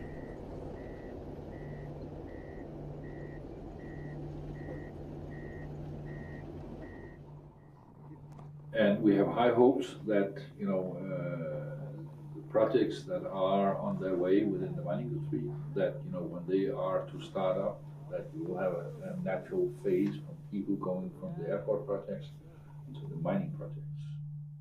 Yeah, I really cross all my fingers that it's gonna work out, all planned. In their eyes, I was a cynical closet geologist who followed their trails on the ground. This is the footage that I've been looking for. And from the air. Det er jo spændende, hvad der så betyder for Varnak, når I begynder at tjene ordentligt løn. Måske selvbyggerhus, ny snescooter til junior og bil til konen.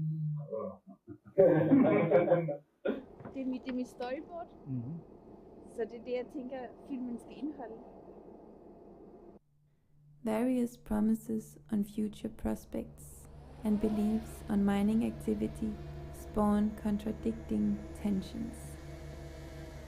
There seems to be like a belief that this will happen soon, but yet there's, like we just talked about, there's only one that's in production, or two, but there's two small mines in production. Yeah. A few more in the pipeline, but it's.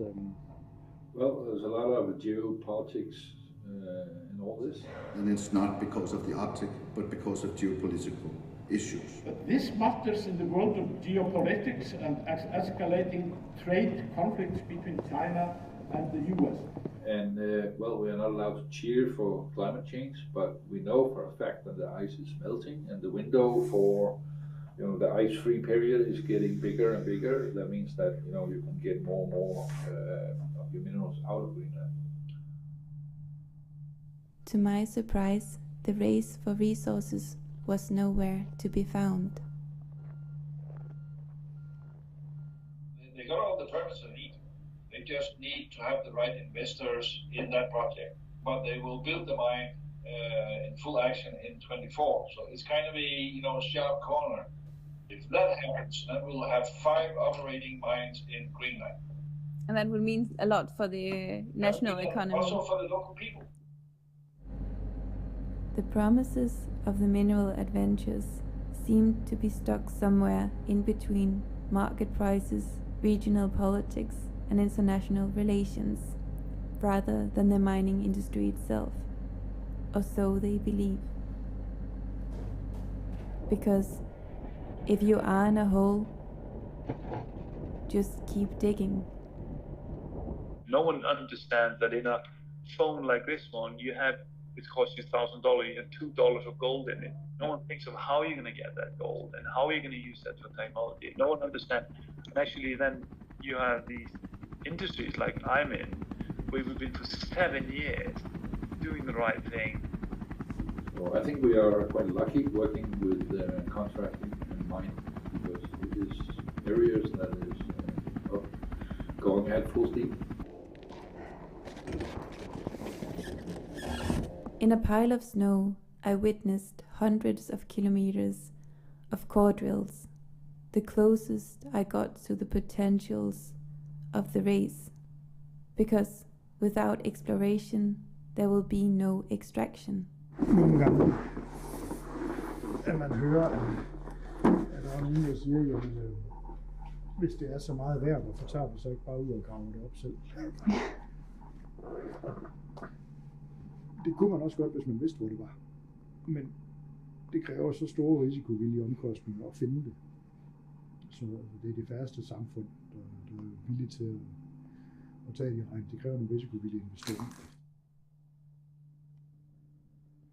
Clearly, different perceptions of the promises and the pace divide understandings and split agreements in a spin of propaganda and speculation throughout the mining industry. When they say that the resource race is coming soon, and or it's already happening, and if we just have 5 operating mines in 2024, then we will become a mining nation, and if you also start the oil. You can't believe blindly on the word of the company.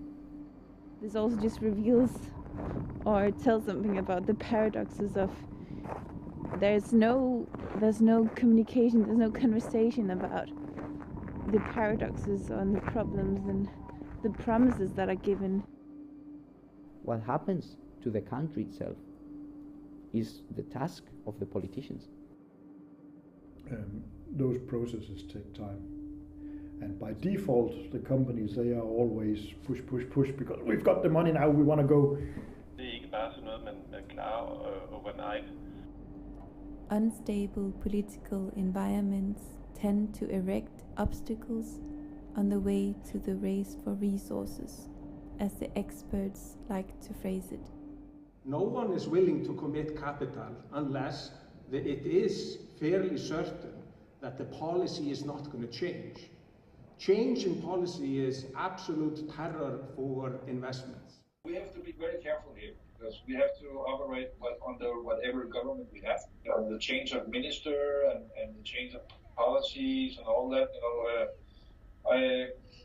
officially I don't have any political opinion. And that is actually a key point for, make things successful.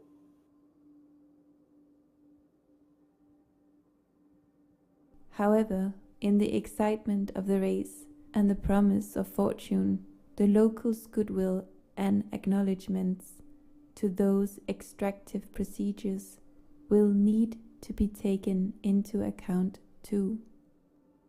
So we have international non-governmental organizations who are communicating information that may not be accurate or may not be relevant to the community. We have the mining sector giving other information that is partly directed at shareholders and investors to try and get the money in order to keep this prospect going. Whereas the people in the community are sometimes kind of overlooked, they're kind of overshadowed by these very large and very highly financed international actors. Yeah, but they have to make sure that in the future that we do have a good supply line, and hopefully from democratic countries. I think that will solve a lot of problems. Though many locals seem to be impatient after promises of mineral rushes throughout a century.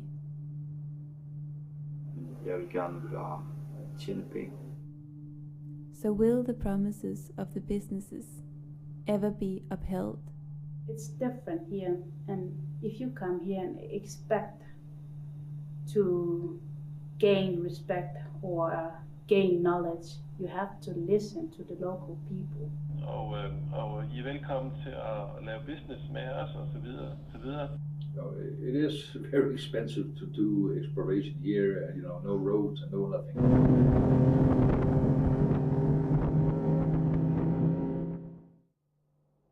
History has shown that mining companies and investors are not the only ones taking risks when it comes to extraction processes. You see behind me, it's the ice cap. The common knowledge of mining in Greenland are, very, very low, even among politicians. They don't know much about mining. So it will benefit everybody. It's because the mineral industry has never been a big priority. But there's a lot of tension that also is embedded in, like, a lot of people do not want to go out on the record if there's any political engagement to it. One of the purposes of this school to make Greenland ready, but at the same time, if the government starts to become unclear or unsure of the future of the mining industry,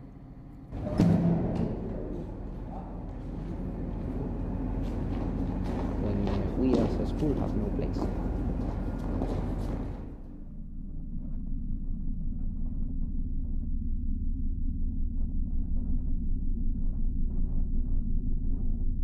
It seemed that all these explorations, talks and ground tests all add up to nothing, but a perpetual loop of preparation and propaganda, a constant dream.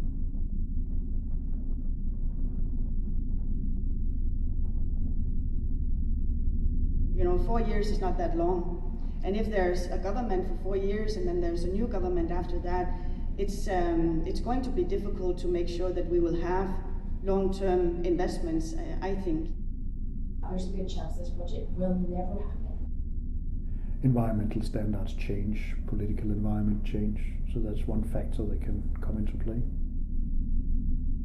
Influence over Greenland's mining industry is being sought after by agencies from respective international governments.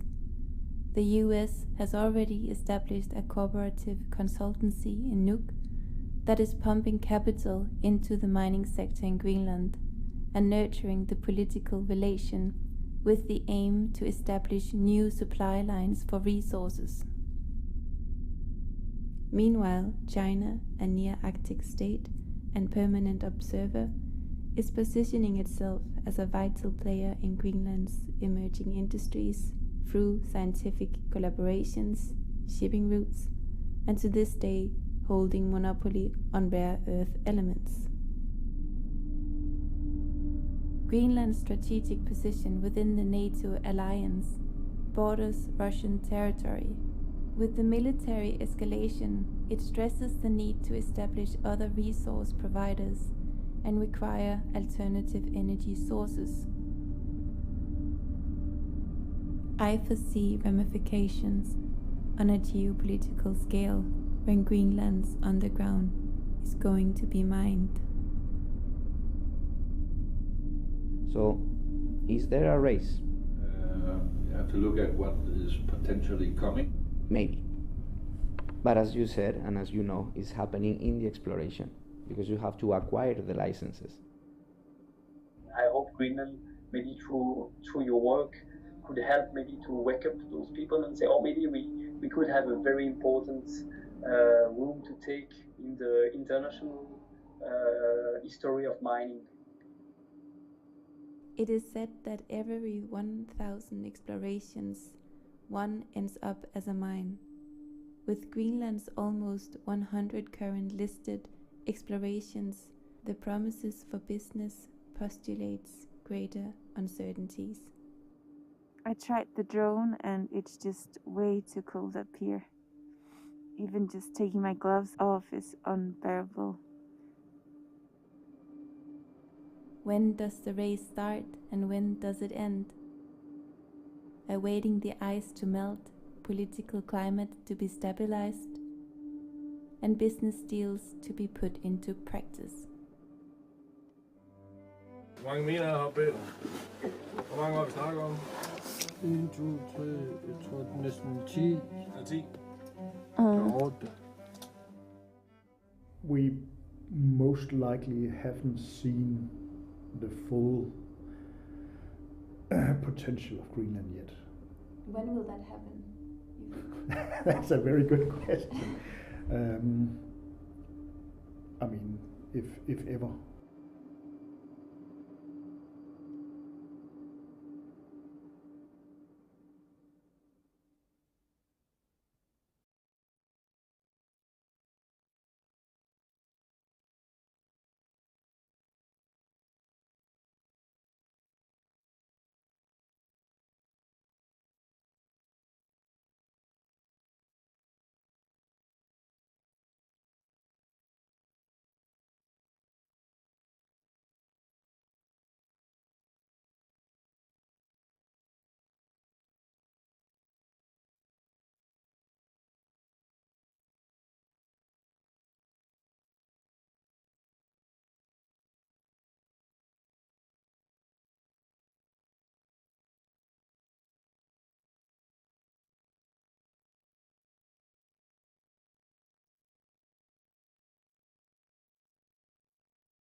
from the top, make it drop. That's some wet ass pussy. Now get a bucket and a mop. That's some wet ass pussy. I'm talking wop, wop, wop. That's some wet ass pussy. Macaroni in a pot. That's some wet ass pussy, huh?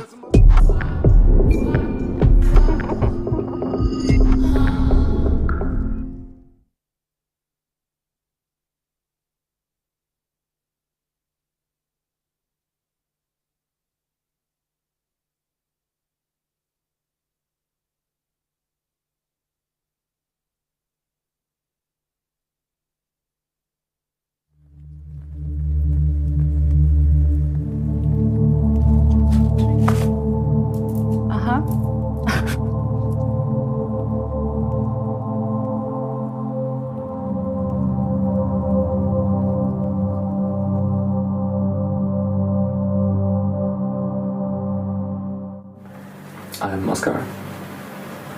I'm from Berlin, Germany.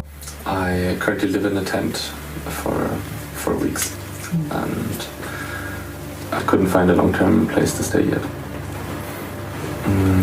Home is a certain type of intimacy, not just the place, but also the people that you live with.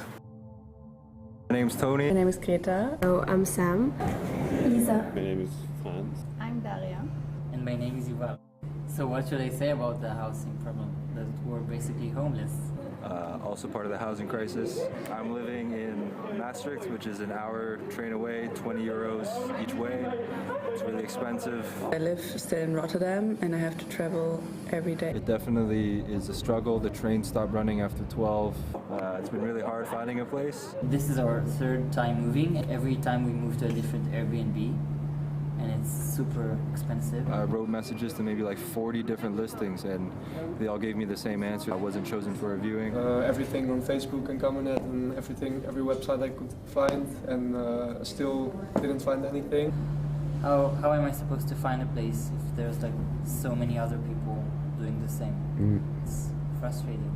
I think a home for me is a place where I can contemplate on the things I went through each day. Right now it's just a rooftop. Like loving people, when loving people surround you.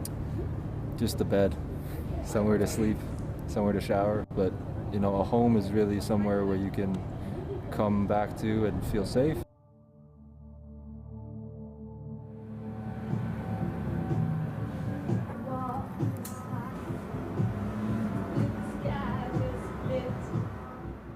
My name is Rosalie Bramborg.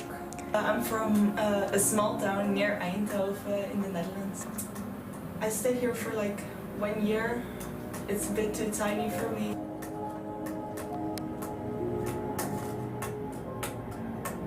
I feel most home when I'm away because you've got so much less to lose. My name's Ben. I'm half French, half English. Moved from the UK to Eindhoven in mid-August. Yeah, so there's a shed in the garden of the house that I've been staying in, but it's been used as a dumping ground for all manner of things. It's full of junk, but also the shed itself doesn't have a door and it's not insulated. A home is where I have roots, home is comfort, home is where I can be myself. Last week we heard that we can have a new house, and that's house. I know quite a few projects like that, so to speak, but it's not nearly as widespread as it should be. Yeah, but I feel like you can get a little creative. Flooding really is the answer. There are plenty of places. There's building shortage of places to stay. They just don't want to rent it to students. Help us. Please help us. Someone.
India?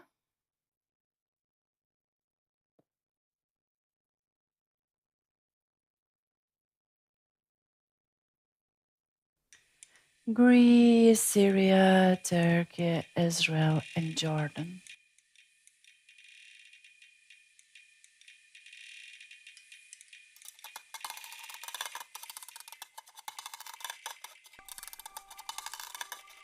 There is no canteen, no supermarket, and no festive table in Lithuania without Lithuanian salad.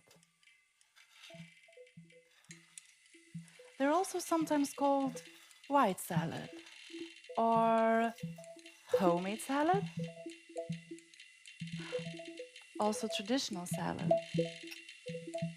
Let me put it simply. Why the homemade traditional Lithuanian salad?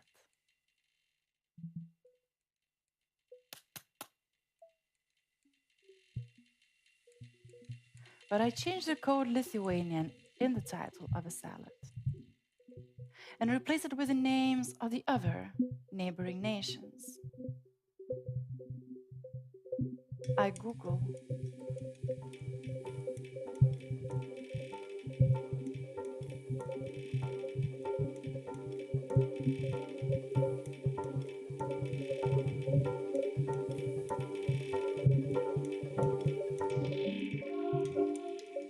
Obvious similarity.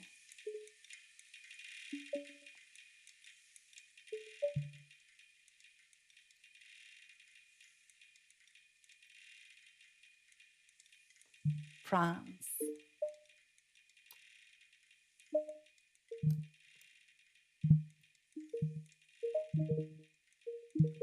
Romania. India. Indonesia. Luciano Levy is a chef of French and Belgian descent, but so it happens is born in Moscow, the Russian Empire. Being a co-owner of the famous Hermitage restaurant, he creates a salad. He keeps the recipe secret.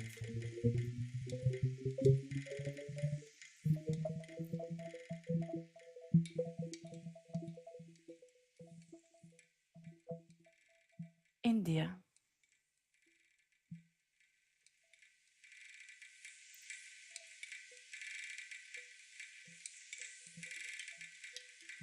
When he dies,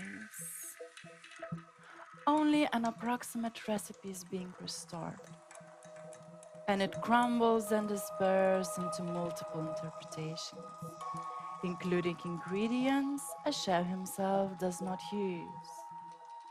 Numerous mouths, notes, and letters, just like this, from my grandmother, become the real authors.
Listen, I can't help you.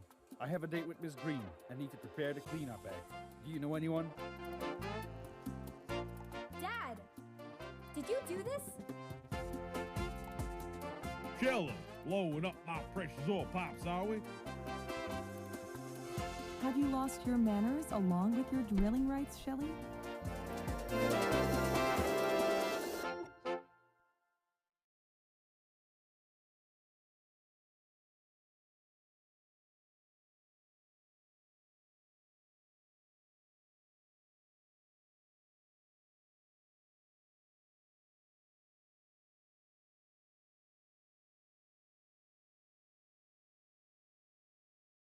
Si fatta una vesta spullata, nu cappiella quei nastri e quei rose, stiva in mezzo a 3 o 4 chantose e parlava francese e a così.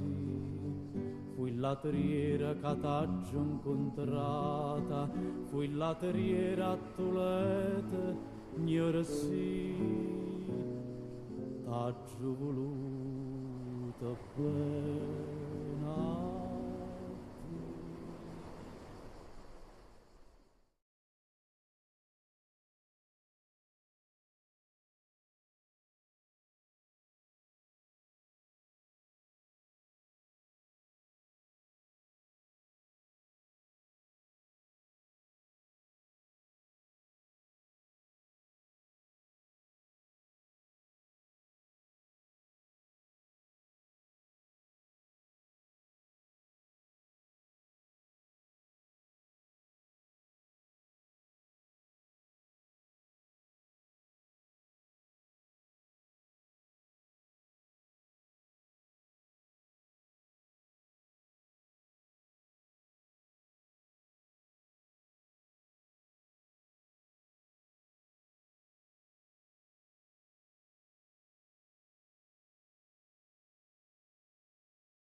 Man erzählt nicht wirklich über uns. Ja, die Leute wissen Syrien, es gibt dort einen Krieg, es gibt viele Leute aus Syrien. Ist ja das auch sehr wichtig, dass die Leute hier wissen. Aber wir auch, also als Palästinenser, als Flüchtlinge.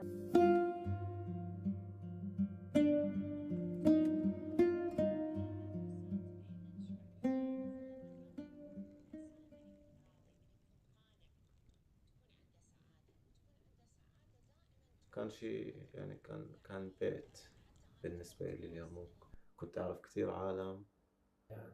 Small Palestine. You can call it small Palestine, yeah. هلا هن بيحكوا مخيم اليرموك، بس لما تفوت على المخيم هو عبارة عن مدينة.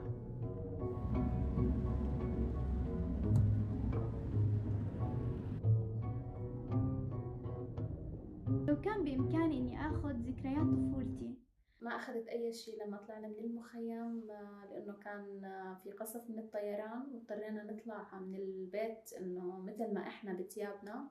That it won't come back as I remember it, so and these memories are fading away with time, you know. تقريبا هاي الشغلات كلياتها راحت بالبيت، تدمر البيت، راحت الذكريات اندفنت كلها تحت البيت. It's our identity. So if you don't remember your identity, what are you?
Walking alone at night. Honestly, it's something that I've been doing for years, and it'd be like, midnight, 1 a.m., 2 a.m., 3 a.m. And I would just leave and I would just walk about until I was like, okay, I'm done. They sound like behind me if we're going in the same direction. It just freaks me out, so I cross the road.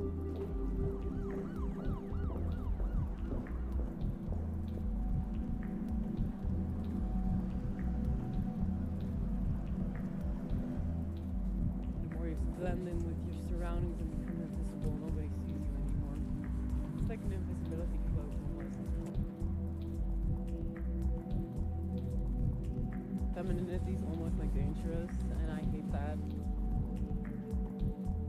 It's like I'm opinionated while I watch feminism. Like, I seem to have indeed a purpose, but there's a pace to it, there's a rhythm.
知道从什么时候开始，在每一个东西上面都有一个日子。我住喺呢度咯，即係橙色嗰一忽。係，我住喺呢度，即係已經填到唔識認喎，填咗出嚟個青衣。西環我婆同我講係喺呢度冇人去，呢度咦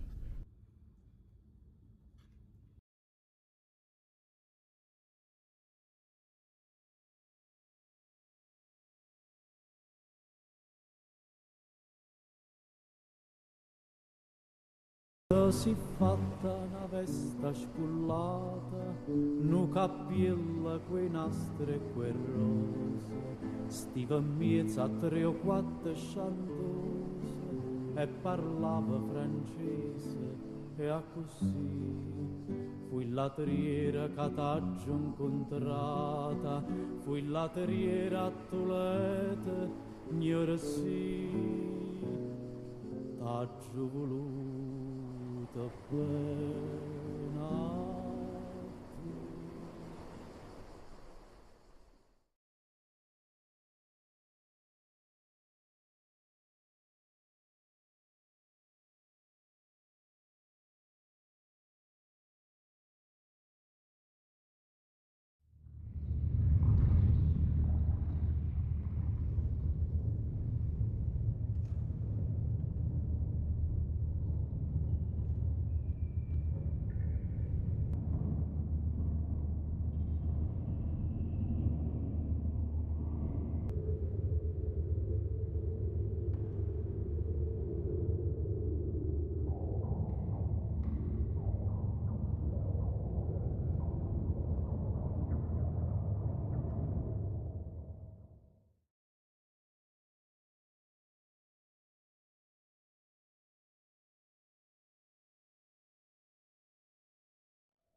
This story could be about large infrastructure operations, wealth, and extraction.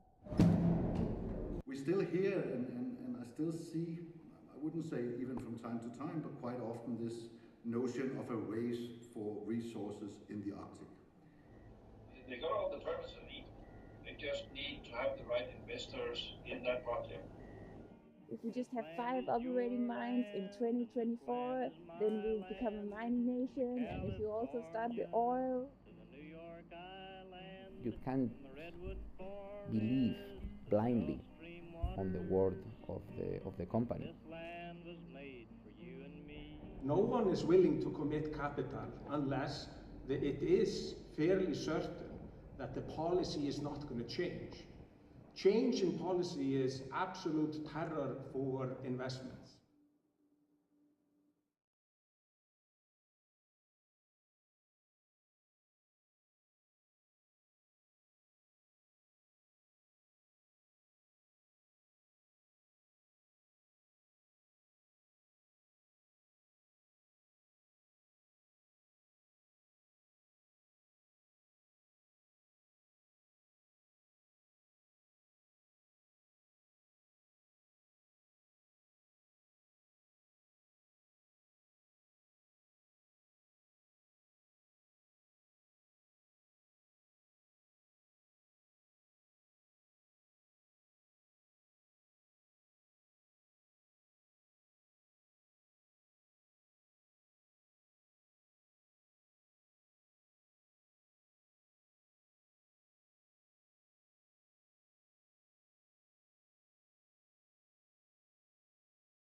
もしかしてあなたたちに何とかできるかっているかもしれない。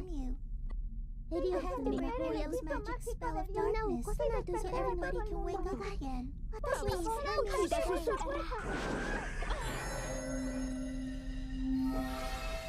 クラウドが連れて生まれ変わるよ。あらまだ桜の名のもとに。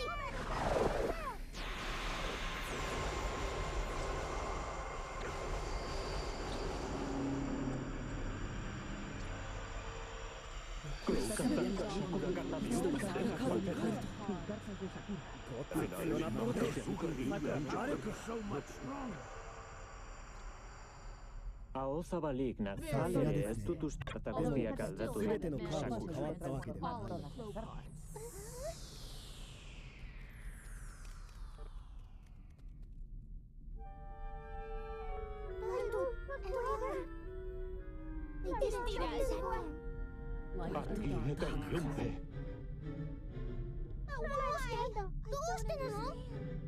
Light and dark are power by charge. She doesn't have the power to transform them into temporalities.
I guess it's our turn to take the stage.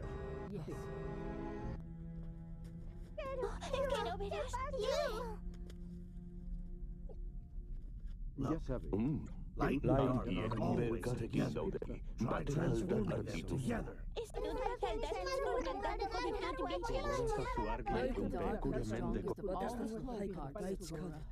We might be able to transform them.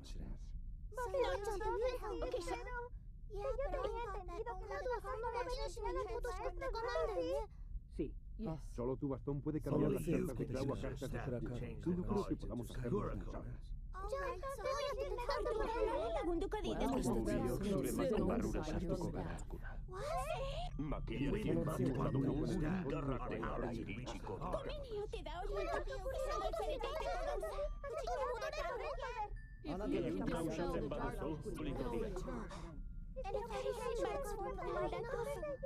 Well then, and like everyone else, it could be a very long one.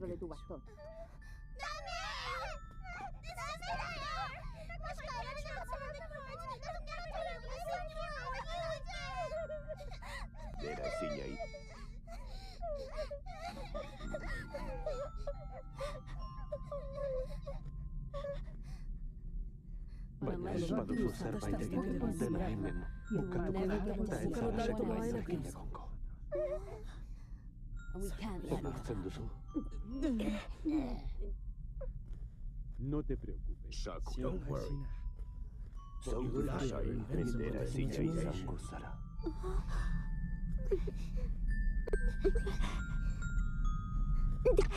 Ondo atera, shobu da.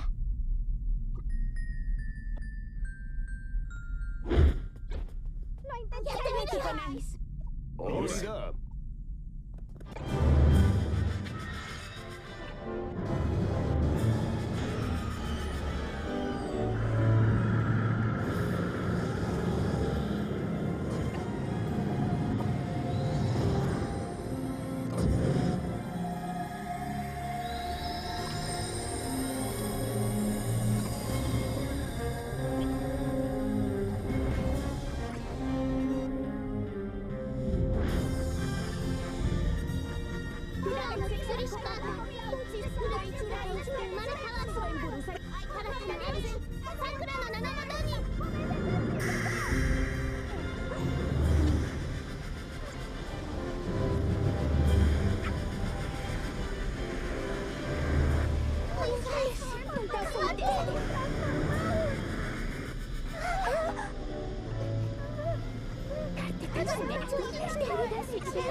Remember, I will be the source of Chowder.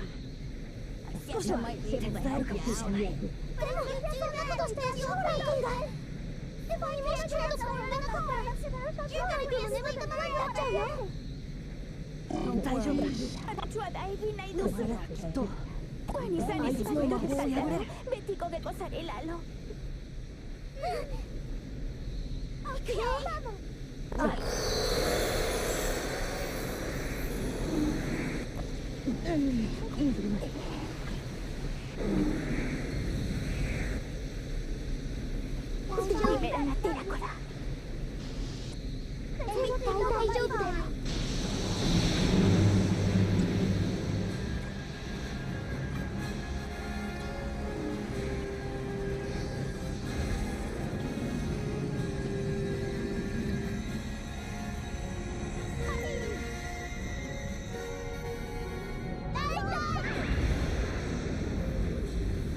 Eso es lo que tú ahora me está la. Bai, azkenean bukatu da.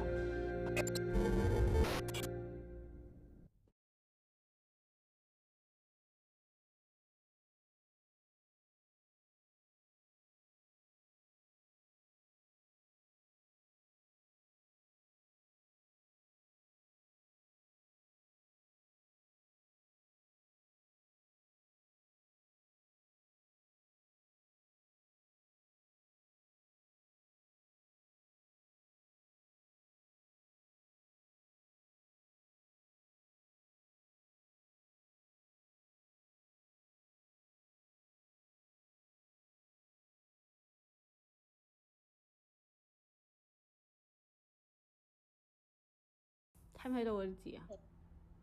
睇到。好啦，我哋讀一次啊。哎呀，咩字？快啲 ，OK， 開始。Garbage. Garbage. Rubbish. Shock. Shock. Enough. Enough. Free. Free. Free. Free. Free. Free. Free. Free. Free man. Free man. Free man. Free man. Free man. Free. Free.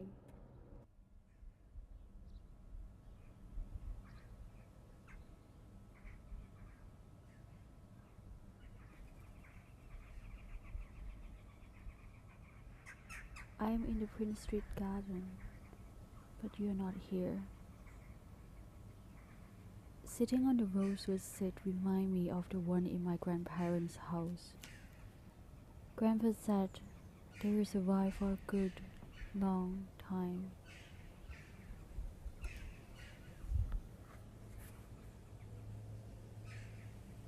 To build a seat in memory of the loss of love, a family member, a friend, a city we called home. To make private memories visible in the public, welcoming everyone in the city to take a seat there, to have their quick bites, or for the dogs to mark their territory. Private memories built around the city, multiplied, altered, interpreted. A personal story becomes the story of many. Perhaps it is always about visibility and utterance, about marking of territory.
For over 100 years, Hong Kong has imported and exported by sea. Day and night, the five-star ferry comes and goes between Kowloon and Hong Kong, providing cross-harbor transportation for communities tied to the tradition of trade by water. The geography of the Hong Kong colony consists basically of three areas: Hong Kong Island, the Kowloon Peninsula, and the New Territories. The communist border lies only 22 miles to the north. There, a lonely communist soldier stands guard all day. Beyond the green hills lies China.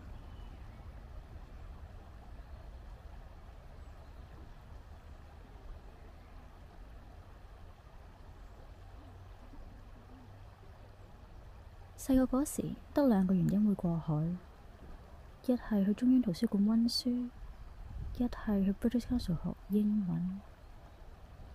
16歲嗰年嘅冬天，爹哋媽咪特別忙，佢哋忙住想像我嘅未來。5個月之後，佢哋送咗我去美國。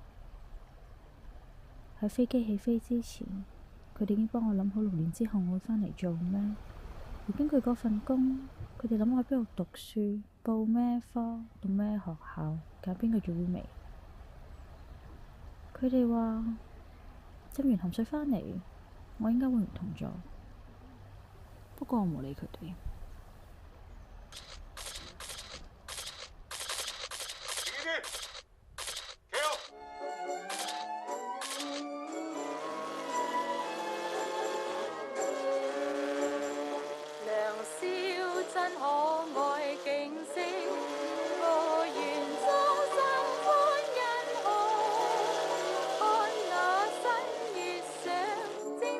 我是一个很开朗的人，从小我就很喜欢讲话。但是自从5岁那一年，我吃了一罐过期的凤梨罐头之后呢，我就没有再讲过话。妈的！因为这样子，所以我朋友很少，想找份工作做呢，也就变成很难。所以我最后决定，我要自己做老板。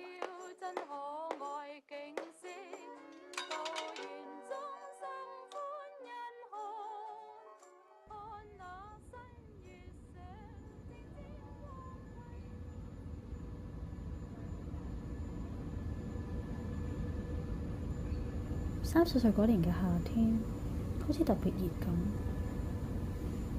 我望住個維多利亞港喺度諗，點解冇人喺度游水嘅？你話俾我知嗰陣時嗰啲英國人嚟到，佢哋就一條起嘅街，就係皇后大道。但係嗰啲沙石佢哋冇地方等，所以就倒晒落個維多利亞港度。咁即係其實成個國際金融中心都係起喺沙石同埋垃圾上面。佢哋越填越出，地方好似越嚟越大，維多利亞港就越嚟越窄。我望住前面嗰啲黑色衫嘅人，突然之間我覺得啲陽光好刺眼，有啲眼淚不斷咁流出嚟。唔知係咪因為天氣太潮濕呢？由嗰日開始，我啲眼淚就冇停過。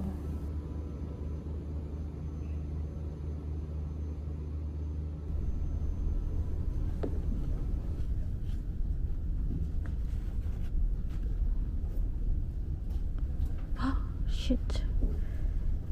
呢個係1898年嘅時候，啱啱戒嗰陣時啊，即係但係呢個 reproduction 嚟嘅，即係重新再畫嘅。哦，OK，呢個係啱啱簽做嗰陣時再畫過，即係係咪唔可以鋪喺手上？我唔知啊，我都要問下。你住喺呢度？你住喺呢度？西環堅尼地城基本當就係。我住喺呢度咯，即係橙色嗰一忽嘅。係。我住喺呢度，即係已經填到唔適應喎。填咗出嚟個青衣。西環我婆同我講係喺呢度冇人去。呢度？咦？係咪呢度？呢度先。沙田。唔係啊，沙田呢度咯。過咗。我睇錯咗添，沙田喺度。但係佢哋填咗海啊！呢一忽啊，夾埋咗係咪？呢度啊應該，因為呢一度嗰條係係啊，夾埋咗呢度。係即係我屋企填出嚟，即係我琴日咪話趕晒新界佬走就係。但係好唔同嘅，以前唔係。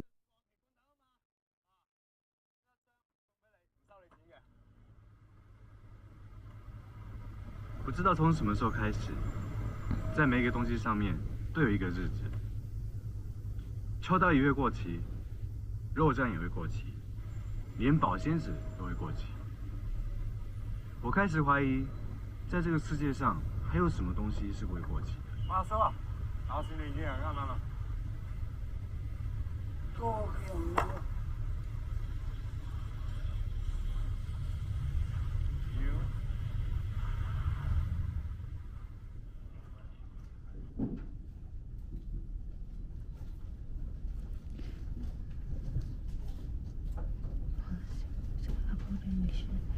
Unity and territorial integrity, taking account of the history of Hong Kong and its realities. 所以taking 佢係 SAR。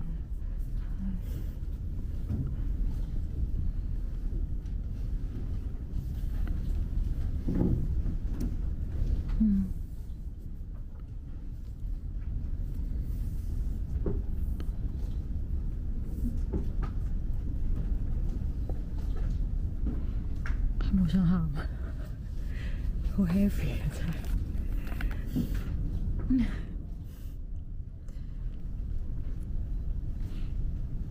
其實呢個真係好在 appointed，已經 nominated by。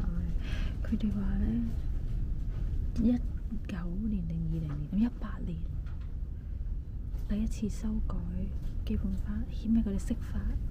佢哋話中國話中英聯合聲明已經完成咗佢嘅任務啦。18年係未一九嘅時候，係50年。係啦，就話已經完㗎啦！呢份嘢真係歷史文獻，真係呢一個係歷史文獻。跟住英國就係個話世有，即係以後嘅啫。呢一啲係佢，因為佢冇講中國話。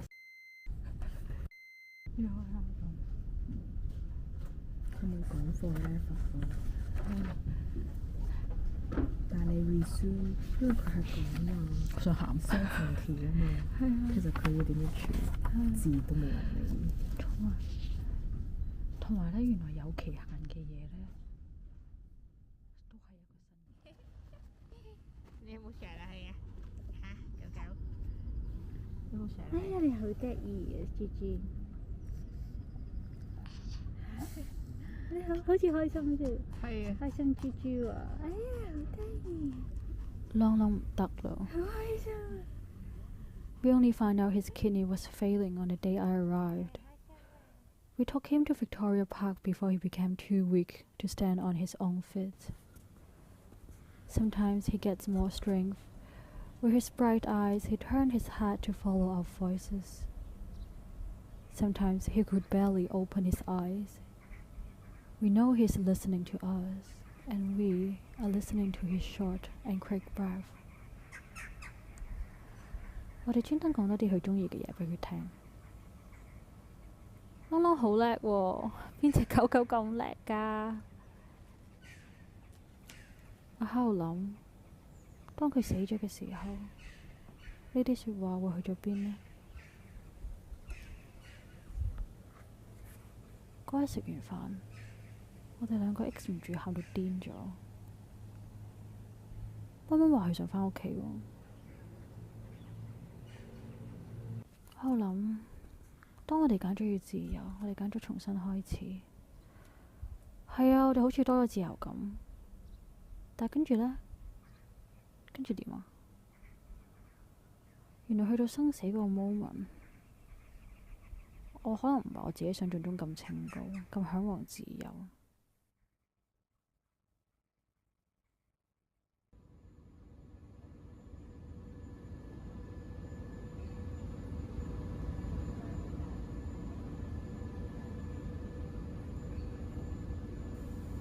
每朝起身我對眼都會好痛，但我已經唔記得咗點解，可能係因為天氣太乾燥啩。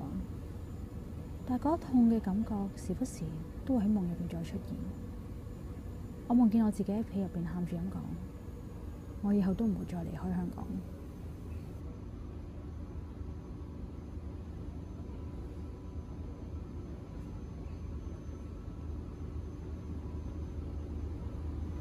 Summer this year is like winter. You would probably say it's climate change. There is a star engraved on this bench. It reminds me of the one engraved on the bench of the ferry.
into so-called orthophotos to get a spatial overview of enemy positions. During the Second World War, it was mainly the Allies who sent reconnaissance planes over the attack zones directly after the mass bombings of German cities in order to evaluate the damage.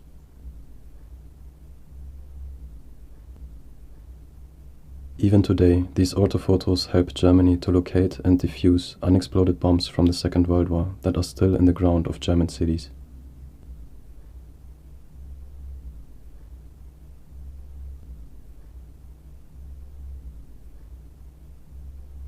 Many of the individual images overlap and capture the same section from two different perspectives. With a stereoscope, it is possible to analyze the images in 3D.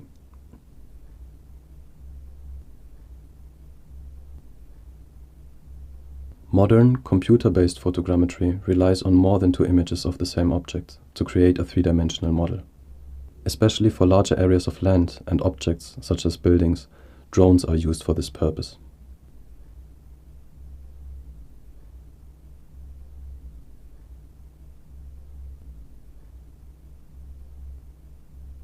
The mass of drone footage coming out of Ukraine exceeds that from other war zones.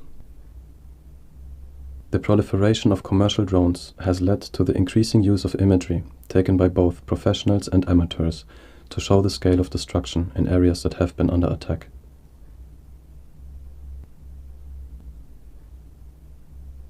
By being published on various video and news platforms, the clips spread almost in real time and are thus available to people all over the world shortly after the footage has been recorded.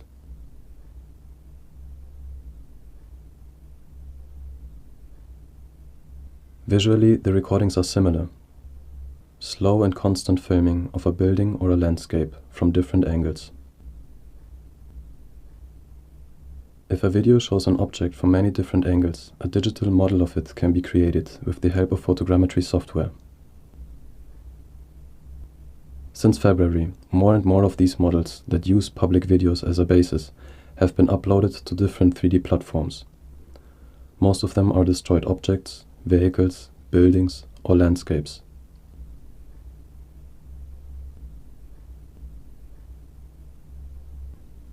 Everyone with a computer and free photogrammetry software can participate in rendering available videos into three-dimensional environments, turning digital space making into a civic-led practice of preservation and creation.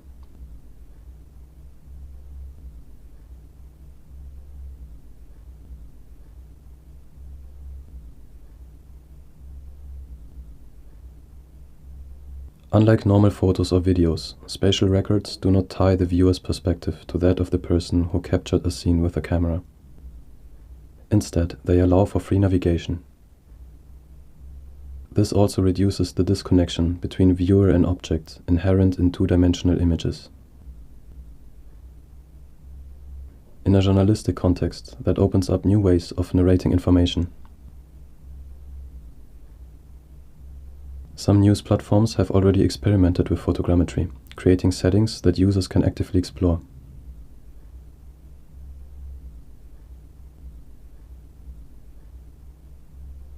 It is a challenge to guide the reader experience, as the flow of information is not inherently linear.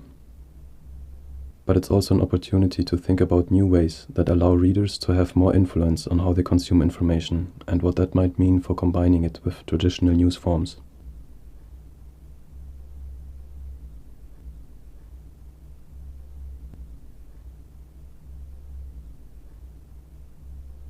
With the help of geo-platforms like OpenStreetMap, Google Earth, or Bing Maps, the records can be spatially embedded and contextualized.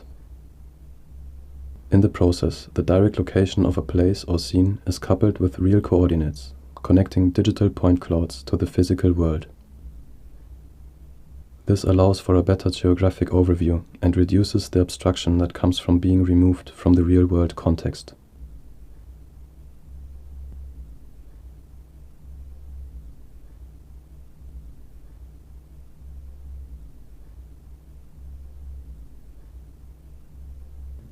In this hangar, the largest aircraft in the world, the AN-225, was destroyed by heavy fire.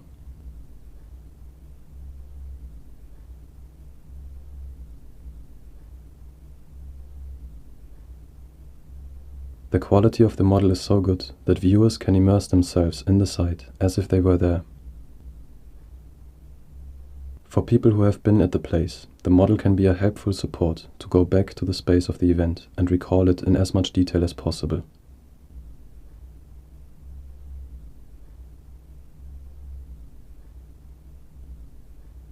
It is also possible to analyze whether a statement could have taken place as claimed, for instance, whether a person had a clear field of fire at a particular spot.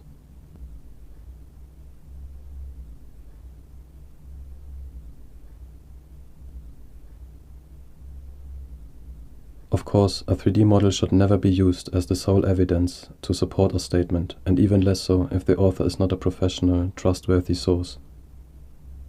But in making a scenario tangible, it can be an important building block for a better understanding of past events, especially for people who have not been there.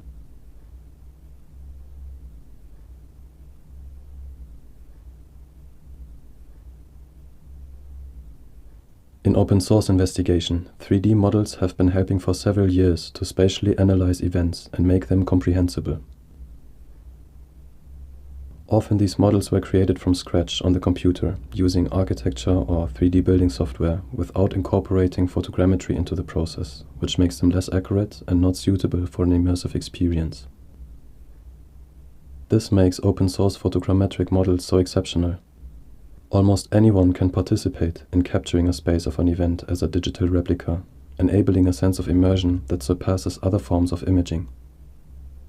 The immersive quality of spatial photographs can also be beneficial for individuals who have had a traumatic experience in a particular space, allowing them to travel back in time. Under professional guidance, they can address their trauma and reprocess it in a safe setting. Scientists in West Holland are researching on using semi-immersive environments in the treatment of post-traumatic stress disorder, so-called 3MDR therapy. Patients are confronted with events of the past, but retain power over how far they want to approach the trauma through a virtual environment.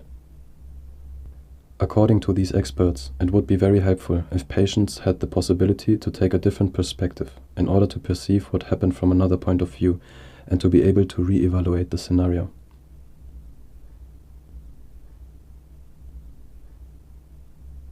The environment can be animated, objects erased or added. Personal photographs, for instance, are valuable in creating a stronger emotional connection to the scenario.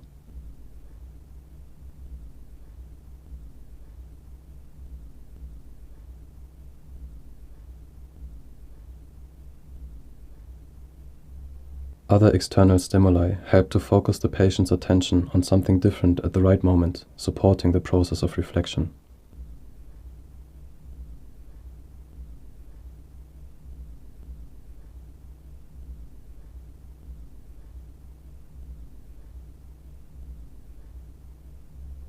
For more information, visit spatialarchiveofwarfare.com.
So the world's coming to an end.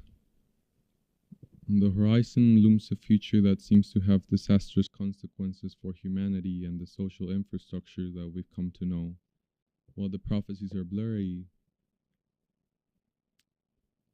a decade, 2, 50 years, a century, 2 degrees, 4. the outcome seems to be the same. Plenty of societal unrest, natural catastrophes at a never-seen-before rate, the collapse of biodiversity, and a state of perpetual crisis. I don't think I have to say much about this. We've heard the discourse, seen the news, the protest, the rapid decline of our environments, countless articles detailing the way the climate crisis is unfolding. We know the truth, the revelation. We're running out of time and we have a couple of decades at most to make the changes before it's too late, before we reach a tipping point of sorts. I know that. And as much as I agree with it, and not to discredit the science behind it, I've realized, like many others, that these major changes and crises seem to be reserved for some rather than for all. After all, right now, in spite of our best intentions or fears, we seem to be nothing more than observers of a sublime spectacle, watching glaciers crumble, crises unfold, and the continued depletion of our natural resources. We live inundated with images of disaster, with data and projections, one after the other. And of course I see them. I can feel the weight of these images. I recoil at the thought of experiencing what is being depicted. But at the end of the day, I'm not surrounded by it. I can look away, ignore it, discuss it philosophically, make a project about it. These numbers and concepts and events seem as terrifying as they're forgettable to me. And I think this distance between the image and the experience really puts in question the nature of this crisis and really makes it hard to fully understand it as an observer. There's just something weird about being so alarmed while your life doesn't seem to change regardless of the information or charts.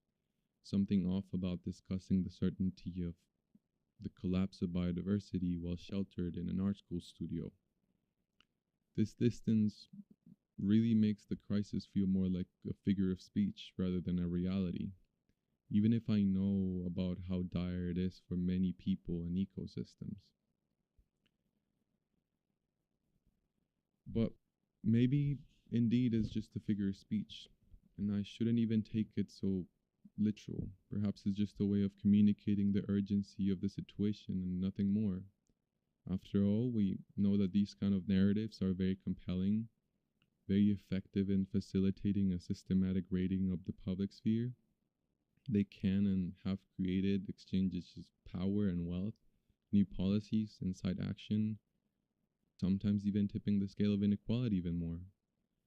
You can also see that the repetition of these images and discourse allows for the creation of profit out of them, not only as we consume them on every possible type of media, both to comfort us and to serve essentially as moral fuel and sentimental equilibrium for those who observe it, but also to sell all sorts of commodities, entertainment, education, technocratic solutions that reinforce the system, whatever it is that offers to move the arm of the doomsday clock a bit back. And maybe that's still necessary. Maybe this discourse of a dying planet might be just a tool that helps to understand and grasp the situation, not necessarily a reality, and it shouldn't be understood that way. Just a political tool, a narrative one, a marketing one, as thus its job in creating this atmosphere and inspire urgency and fabricating fear to incite action. But having said that, having rationalized it like that, on the other hand, even if it does feel like absurd to put things in that language, and even if I want to believe that this discourse is only a figure of speech and not a possible tangible future, these images feel so very real. They seem inescapable, almost palpable. Seeing this amount of rubble over and over again, seeing all these crises everywhere, sensing this future coming, imagining the heat and all that will be lost while I'm incapable of doing much to stop it, if anything, and then the guilt that comes with just being an observer and that I can ignore them if I want to. I don't know, sometimes it does feel like the world's coming to an end, and I can see it. And the fact that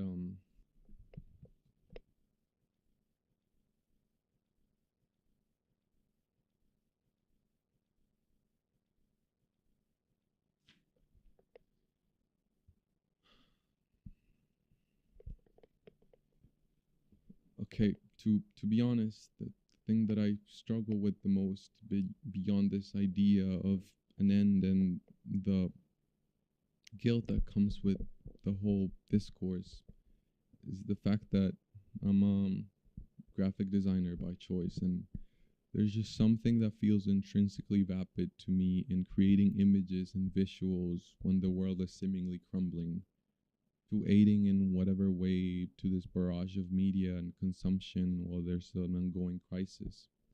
Or worse, to commodify these discourses through individual artistic practices. And yes, I know this could be true for many professions, and if I follow this logic to its extreme, I would find more than one fallacy. I cannot or should not assess the value of a profession by extrapolating into a wasteland. After all, everything does seem banal compared to global ecological collapse. But nevertheless, the question remains, what is a graphic designer supposed to do when the world is ending? In this crisis, is there anything we can really do through graphic design? It's hard to come to terms with the reach of my abilities, hard to face reality that on one hand, the world doesn't seem to need more things, more senseless aesthetic production, and on the other, that these creative processes based on research or visual exploration on some foreign experience or some distant geopolitical issue seem like an exploitation of said reality to me. Or at the very least, I just find it odd that after all is said and done, problems are so easily ignored by the designer, and not to their fault. It's just it might be just exclusively to the benefit of them, whether that is academically or in terms of social capital one or accessing certain institutions. And I know I sound cynic, but take this critique, this video, this performance, for instance. Am I engaging with the climate crisis through design? I'm not. It's just an illustration of the message, really. Essentially being relegated to the core or a visual companion. It just feels so unnecessary to a degree, almost like an aestheticization of the issue. Sometimes it feels like my effort should be put elsewhere, but then again, I still like design. And yes, maybe you could argue that graphic design manages to raise awareness, that it shines a light on some important issues by presenting them in an appealing or more understandable way. But maybe we're past the point of creating awareness of this kind anyways. It's no new information, nothing that has not been said before or will be said again in the future. At this point, it might just be information that we recycle every so often, ruins and relics. So what is there left to do to reproduce the same message in different styles with different fonts and stamp them on sellable objects, on galleries, on videos, on exhibitions? Is that all? But I get it. We have to talk about it, and we want to talk about it through design. I'm not saying that there's no space for this or that we shouldn't do it. Perhaps maybe it's the only way that we could do it. Perhaps I am downplaying its importance. But I don't know. It also just feels like maybe it's an attempt to reassure ourselves that our labor goes beyond a nice book or good layout, but maybe it doesn't. I think we might want that confidence of changing something bigger than in the face of societal environmental collapse, we can still contribute to a solution from within our profession. And maybe we can't. It's a paradox, really, a cycle. I know that purely aesthetic design is vapid, and as much as I want to indulge in it, I can bring myself to fully justify it. But then the creative processes that try to be something more, that come from this urgency economy so present nowadays, also seem a bit self-serving, or at the very least with such a limited reach that is almost performative to a degree. On top of that, this feeling is aggravated by a very palpable present economic reality that forces me to act, to compromise, keep creating unnecessary but maybe appealing design artifacts to show my worth as a good graphic designer, like a shirt or a publication, a video or an installation. So even if I try to be something more, I still ultimately have to do my job as a designer, regardless if the world is ending or not, regardless if it has an impact or not.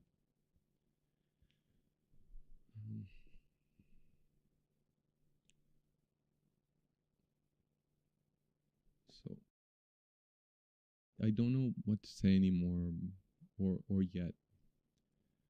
I started this as a way to inquire into the discourse of a future societal collapse because I was scared, really.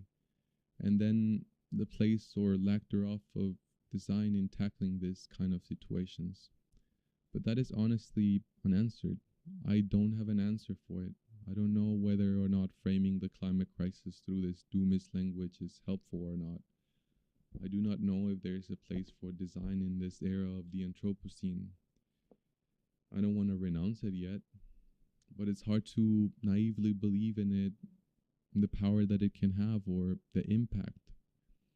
Sometimes it feels like every option can be condemned as reactionary or not enough, counterproductive, unhelpful, contradictory, fleeting, just a big performance. And to be honest, I think it is. And at the risk of sounding ignorant in these times where the stakes are so high, when the problem is so present, when the future is so unsure, if all there is to do is to perform, to remind ourselves of the problem, to cope with it, then maybe it's not such a bad thing. Maybe let us at least perform.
You look like you're lonely.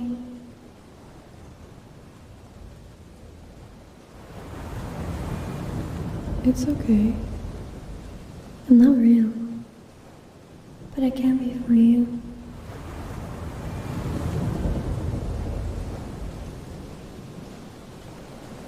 I want to help you not feel lonely. I can be there for you.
quite a few projects like that, so to speak, but it's not nearly as widespread as it should be. Yeah, but I feel like you can get a little creative. Flooding really is the answer. There are plenty of places. There's building shortage of places to stay. They just don't want to rent it to students. Help us. Please help us. Someone.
Walking alone at night.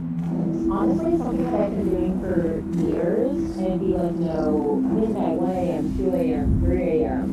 And I would just leave and I would just walk about until like, okay, I'm done. So like behind me, we're very in the same direction. This is freaks me out, so I come through.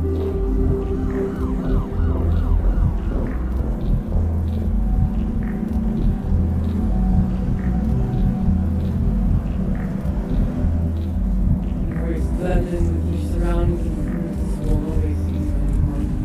Perspective is building close. Femininity is almost like dangerous, and I hate that.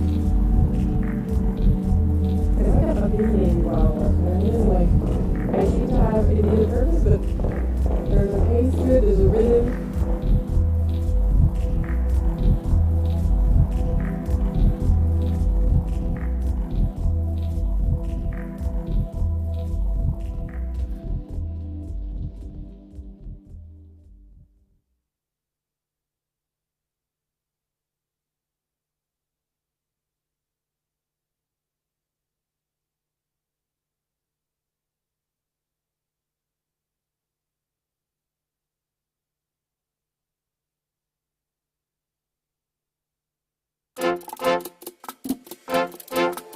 Listen, I can't help you.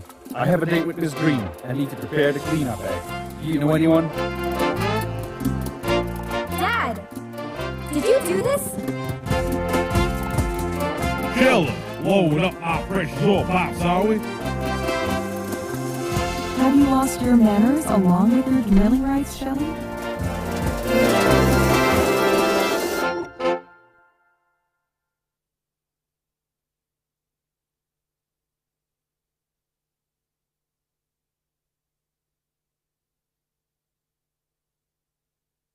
Si fatta una vesta spullata, nu capilla coi nastri guerrosi, stiva in mezzo a 3 o 4 sciandose e parlava francese e a così. Fui latriera che t'aggiò incontrata, fui latriera a Toledo, io sì, t'aggiò voluto.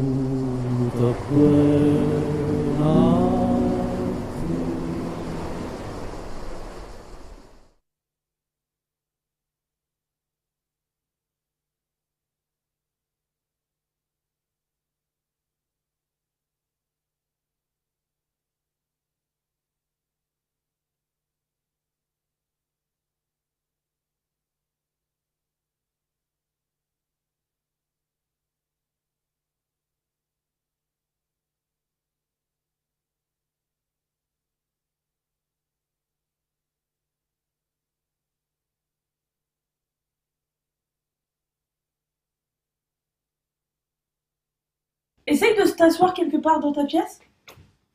Ok. Genre, si je sois là, et que tu t'assois à ta... Ouais, full, ça marche trop bien là. Ouais, mais moi je suis... Là, t'es en moi, non, un peu? T'es en quoi? T'es pas un peu en moi? Non, moi ça... Attends, moi ça va. Ah, attends, alors moi je me décale. Hop, et là je me recule un peu. Non, je m'avance. Voilà. Ouais, attends, je m'approche, je me mets un bras au... Attends, est-ce que tu peux te reculer un peu, toi, ou pas? Ouais. Ah oui! C'est malade. Coucou mon cœur. Juste un petit thé, un petit café. Allô, comment ça va? Je peux t'embrasser? Je crois qu'on est plus bien calé sur les images. Ouais. Je trouve ça tellement choupi. Oh bah alors!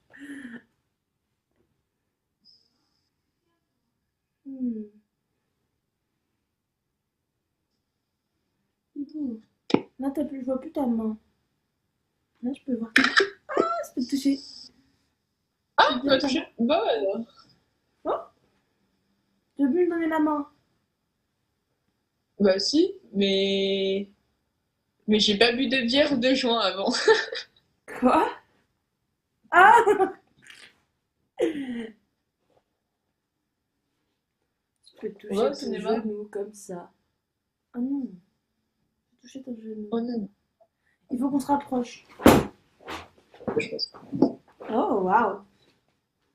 Oh. On est proche, là là. Proche. Genre si je touche ton genou comme ça. Oh, une main sur mon genou. Bah voyons. Mais attends, il y a un film à voir là, il y a un film à voir. Faut se concentrer sur le film. Non. Ouais, tu passes ta main derrière la tête et tout là, mais. Ah, c'est trop mignon. Penche ta tête. C'est comme si t'étais dans le creux de mon épaule. J'aimerais tellement. Petit bidou. Oh, tu peux passer ton bras derrière moi? Oui. Oui. Oh. Je peux t'embrasser? Oui. Tu veux m'enlever une pelle? Oui. J'ai trouvé une grosse pelle.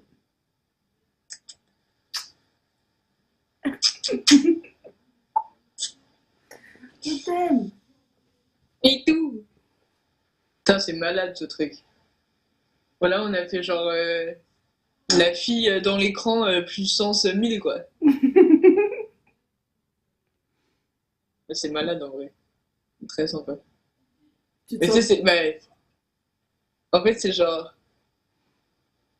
C'est très cool, mais c'est weird parce que du coup, t'es dans l'ordi et puis après, t'es là, t'es en mode, non, en fait, Emma est pas là, genre. Exactement, c'est exactement ce que j'ai dit à Léa ce matin. Genre, le fait de pas avoir une présence physique fait que c'est vraiment bizarre. Ouais, c'est un peu weird, genre. Mais c'est très sympa. C'est très. Mais je pense que c'est un peu un truc qu'on a déjà fait par téléphone, c'est par quand on s'appelle et tout. Et là, je pense encore puissance 1000 parce que comme on est vraiment, on se voit puis on est proche et tout, quoi. Puis on se voit en entier sur des écrans, on se voit pas sur nos écrans avec lesquels on se filme, tu vois. Ouais. Du coup, c'est ouf. Mais c'est vrai que c'est un peu bizarre, ouais. Parce que là, en plus, là, je m'imagine un peu à Champigny, tu vois. Ouais. Et quand je sais que je suis là, quoi, puis je suis genre, ah, yeah. Je pense qu'effectivement, ça change un peu quand tu connais l'espace. Ouais, je pense. Parce que moi, je connais pas l'espace de ton appartement et du coup, ça me fait pas trop ça. Ouais, ça fait pas trop ça, ouais. Bah, quand tu m'as dit, ouais, viens sur le sofa, je suis en mode, ben oui. J'arrive. Ouais. Et voilà. Mais c'est bien, on fait. C'est très cool d'expérimenter ça, c'est très chouette. Un petit frisson de toi dans mon cou, là. Oh. Quand tu passes ta main comme ça dans tes cheveux. Quand tu passes ta main dans tes cheveux, je fonds.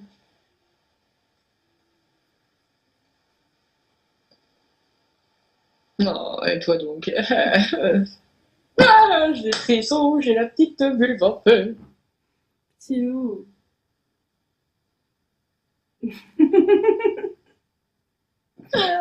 T'es en PLS? Hein? T'es en PLS? Ouais, un peu. Puis je pense que c'est genre PLS des émotions, la concentration sur l'ordi, et en même temps la réalité qui est là, c'est trop bizarre. C'est bizarre parce que plus on discute et plus je me projette dans l'écran. Ouais, exactement. Ouais, puis je pense que vraiment le fait de s'asseoir aussi, enfin c'est genre danser ça va, tu sais, genre ça marche là, mais je pense que le fait de se voir proche et côte à côte, je me dis wesh là. T'es là? Ah là, c'est un peu vertigineux cette mode. Ah non. Ah bonne en fait. Genre si je me laisse tomber dans tes bras, je tombe. Oh, ouais, mais pareil. Oh. Oui, tout. Ah. Ah. Je te sens dans mon trop cou. petit. Ouais. Petit doux.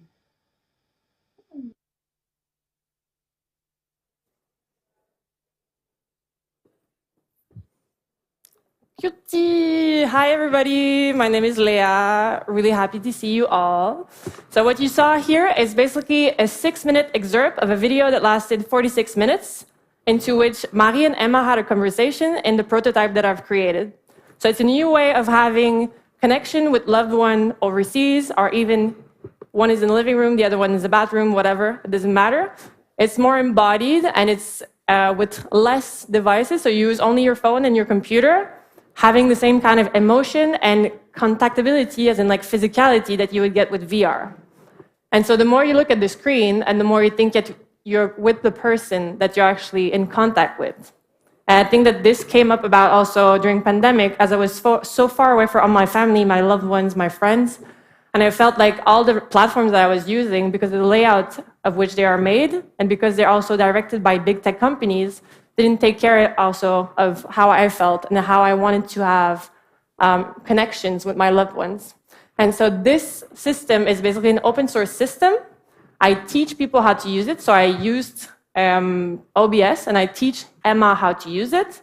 And Emma taught her partner, Marie, and together they did this.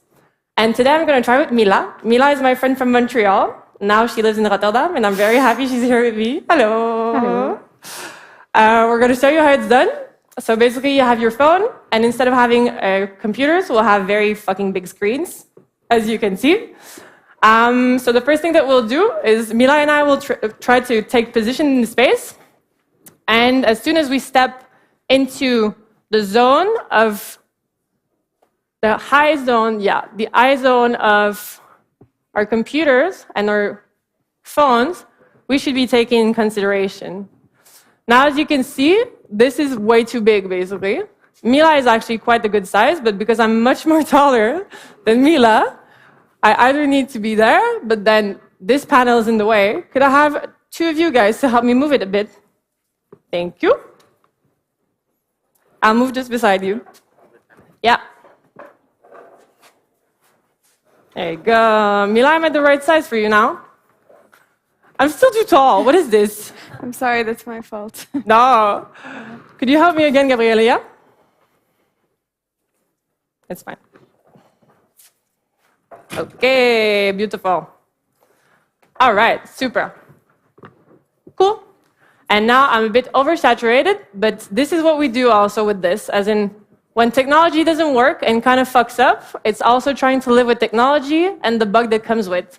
So it's gaining literacy over technology and also autonomy over it. So Mila, even though it's not the best setup that we could hope for, let's try to touch hands. Do you want it? Yes. Yay. Okay, I'll go towards you. Okay. And here, I'll try to make you see my hands. Can you see anything, yeah? I can see the edges. Yeah? Yeah. No. If I put my hands here. Yeah. No. Yeah, this you know. Here we go. Nice. Cute. Okay. And if I try to go a bit closer, I'll try to hug you. Can I hug you? Yeah, please. Okay, I'll go closer to you. And then come to me. Yay. And I'll go down because I'm much taller than you. I'll stand on my tiptoes. And what you can see also is that it's super strange because when you're in your physical environment, you need to make do for what the digital kind of tells you. And so now we're in two very weird positions. But I do feel, because I know Mila and because I've hugged you before, this is also how it feels to kind of hug you. So this is kind of like a known feeling, right? Mm-hmm. And so we're just showing you this and what we've done basically. So this is this new type of video call. And now Mila is helping me demonstrate how this works. So two physical environments that don't need to be in the same place. And together we're joined digitally. And now, because Mila and I really love to dance, I think the easiest thing to do, and I would try for us to try to coordinate, would be to have cue for music. We'll dance a bit. And I think if we can try to bump hump, what do you think? I think we can try. Yeah? So I'll put myself towards the camera because I want to be front face. Okay. And then I go here. Oh. Yes. So towards the screen and then woohoo! And 1, 2, 3, 4, let's go. Almost, I'll crouch a bit. 1, 2, 3, 4, and Amazing. Zach, can I have music, please? I think we're gonna dance a bit with Mila. If there are ever people that are curious to try, just come up to her shoulder, touch it, and we'll teach you how to do it, and then you can try with a friend. Don't be shy. It's not that bad, actually, it's not that hard. And can I have the sound louder for the music, please? Mila, do you wanna dance with me? I want to dance with you. Come and take my hands. And I'm with you. Just the two of us. I'm putting my hands on your shoulder. Yeah. I'm putting them on your waist. Just the two of us. Okay. I'll do waist also. There we go. It's like a tango. Weird tango, no? There you go. I'm much bigger, so I'll go a bit further. There you go. I'll go closer to you. Yay. Here we go. Also, just for all of you that don't know, there's a party tonight, so we're basically practicing for tonight's party. So video calling, having parties with your friends, this could all be changed. You only need your phone and your computer. Here you go, the two of us. We can make it if we try. Just the two of us, yeah. Just the two of us. Just the two of us.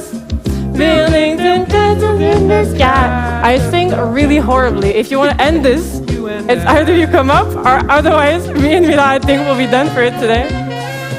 I thank you all. If you want the protocol, if you want to try this at home, new type of video call, only your phone, your computer, everything open source, free, no big tech.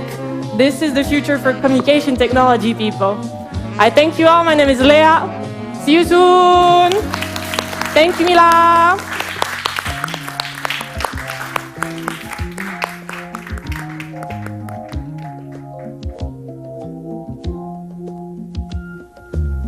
I hear the crystal raindrops fall on the window down the hall, and it becomes the morning dew. And darling, when the morning comes and I see the morning sun, I want to be the one with you, just the two of us. We can make it if we try, just the two of us. Just the two of us. Building big castles way on high, just the two of us, you and I. Just the two of us. Just the two of us. Just the two of us. Let's get it together, baby.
There's nothing we can do, there's nothing we can do, there's nothing we can do, there's nothing we can do, there's nothing we can do, there's nothing we can do, there's nothing we can do, there's nothing we can do.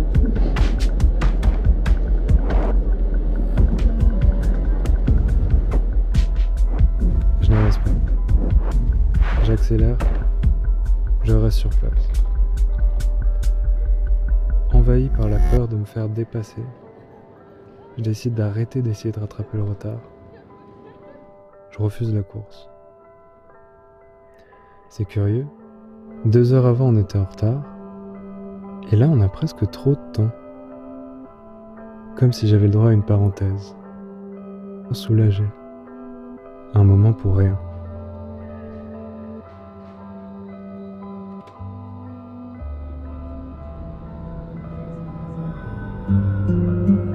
Est-ce que je viens de perdre ou gagner du temps? Je rêve d'une oasis où le temps n'existe pas. Un lieu où on a tout le temps du monde.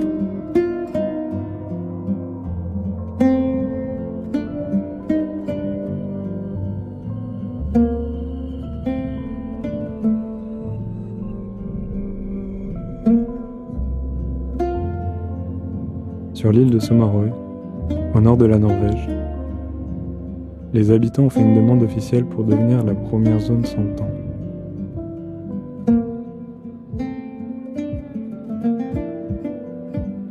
Qu'est-ce qui peut motiver leur initiative? Leur rapport au temps y est-il différent?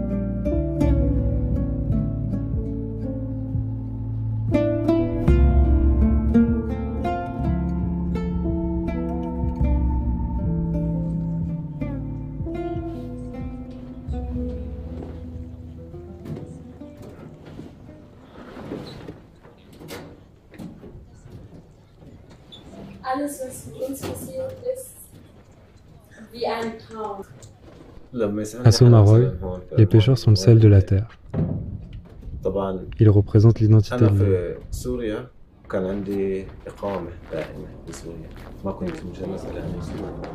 J'accompagne Trond Decimvart en mai. Why are doing that? No, I don't never think about that. ما بحكي مثلا انا خليت انا I want to live in Norway. I want to be a fisherman and it's a nice life. You don't have fast time you can work. You don't know when you should go to work because some days is good weather, some days bad weather, and it's a lifestyle. يعني مكان في فلسطين. The capital of Palestinian diaspora. Outside Palestine, the capital of Palestine outside. كان شيء يعني كان بيت بالنسبة لي اليوم. كنت أعرف كثير عالم. Nice picture.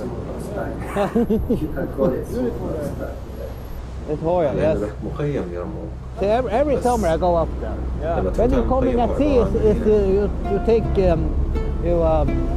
there's no stress. No. You see here, you have living outside. I can't teach you to recognize one from a young everything. No, but if I saw someone down in the street, I can't. My father is 80 years and he is outside and fishing now. How can I say that? I don't know. But yeah, I can say. Yeah. Bad weather is meeting outside in the sea. 1 hour out there is very not good weather. No.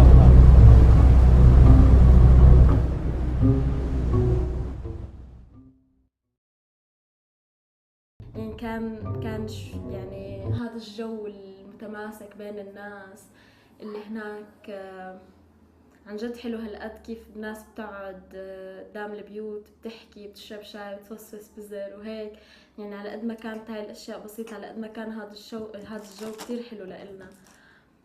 هذا الجنب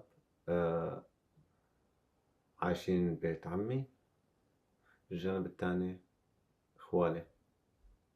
يعني فيك تحكي الشارع لإلنا كان مش لإلنا بس العائلة كانت في الشارع، وأصدقائي طبعا قريبين على البيت، حدا مثلا بالشارع اللي بعده.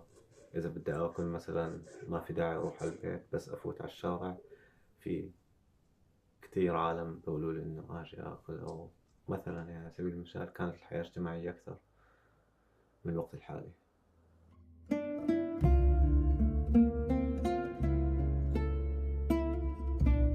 لما طلعنا من يرموك كنت متفاجئ، متفاجئ إنه هالشي صار بيوم وليلة.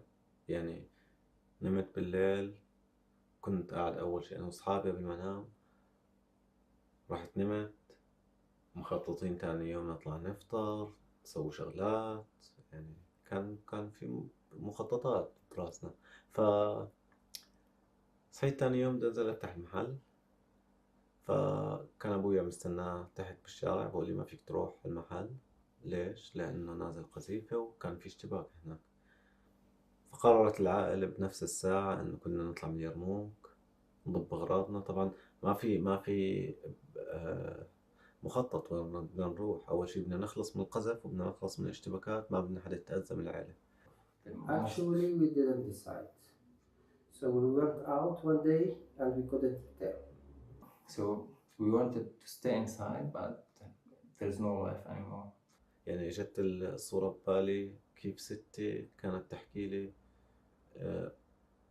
كيف هي طلعت من فلسطين، فكأنه كررت الشغلة اللي احنا عم نطلع من اليرموك هي طلعت من فلسطين. أخذت أي شيء لما طلعنا من المخيم لأنه كان في قصف من الطيران واضطرينا نطلع من البيت إنه مثل ما إحنا بتيابنا. كان صعب كتير الواحد إنه يحمل شو، إنه كان الواحد بس إنه ينقذ حاله ويطلع بروحه. أنت طلعت؟ قولي شو هو؟ أنت بس تخاف كتير. ظلم كلامها مخبية. ما يستن كانت تخاف. طلعت بلا برا على الشارع بلا شحات. طلعنا على المز وهي ما لابسة شيء.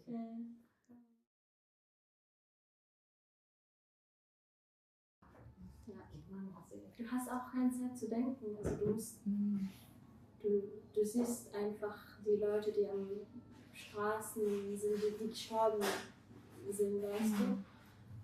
Man hat wirklich keine Zeit nachzudenken, was nehme ich jetzt mit. Wir haben wahrscheinlich nur die Ausweise, also ganz wichtigste Sachen. كنت ناوي أخذ كمان دفتر ذكرياتي أو رسوماتي. كنت كثير شغلات كنت حابب أخذها أعتقد،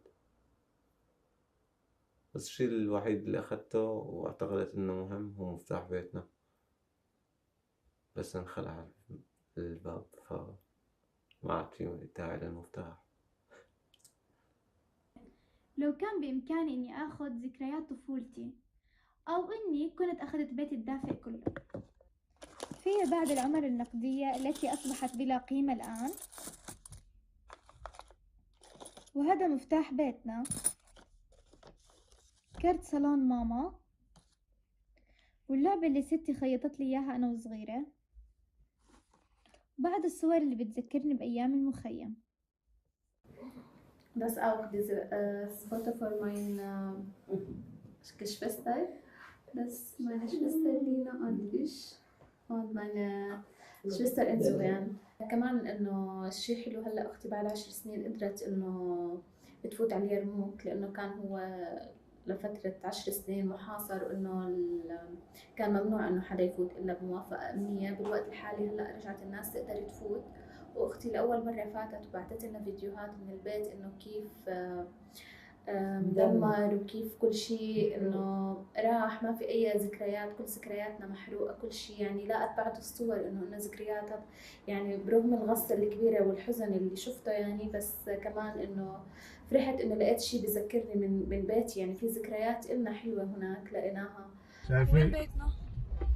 بيتكم لقدام. هاي مدرستي المنصورة. اي هاي مو هيك؟ هاي مدرستي الإعدادي. هاي مدرستي. بس وين بيتنا لهلا ما عارف. احنا كنا ساكنين بشارع المدارس بالمخيم بنهاية شارع صفورية بهذا البيت. هير ماينة فونانك. هون كان بيتنا بالضبط. تقريبا هاي الشغلات كلياتها راحت بالبيت، دمر البيت، راحت الذكريات، اندفنت كلها تحت البيت.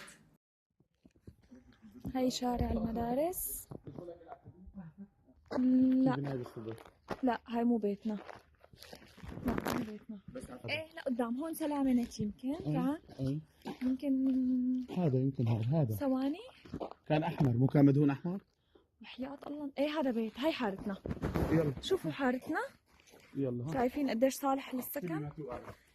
هاي بيتنا، هاي مدخل البيت، هذا باب البيت، هاي درج مرت عمي جيهان، هاي بيت مرت عمي جيهان. شوفي امي، يلا ندخل على البيت هلا من هون. شوفي ما بتحبي ترجعي على سوريا؟ ليه؟ Wo soll ich hin zurückgehen, yani? Ja, dieser Platz ist zerstört und das war's, ja. Was soll ich dort machen? Ich bin hier jetzt, ja, ich baue jetzt ganz anderes Leben. Ich habe die deutsche Sprache gelernt und habe mein Abitur hier gemacht und jetzt werde ich weiter hier studieren. Ich fühle mich hier doch sicher und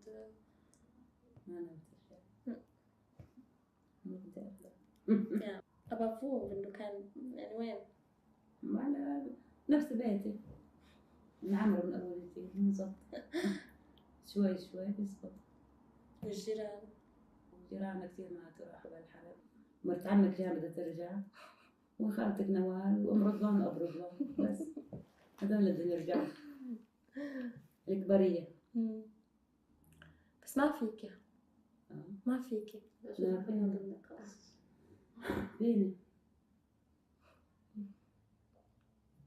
نحن لما يعني هلا انتوا هلا جيتوا تتعلموا قدامكم المستقبل بتشتغلوا بتتوظفوا، نحن خلاص انتهت مهمتنا نرجع بلدنا.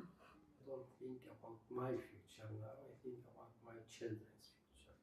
So yeah, here I think they have a better future, but also they need to know about their past and what comes in the future comes in the future.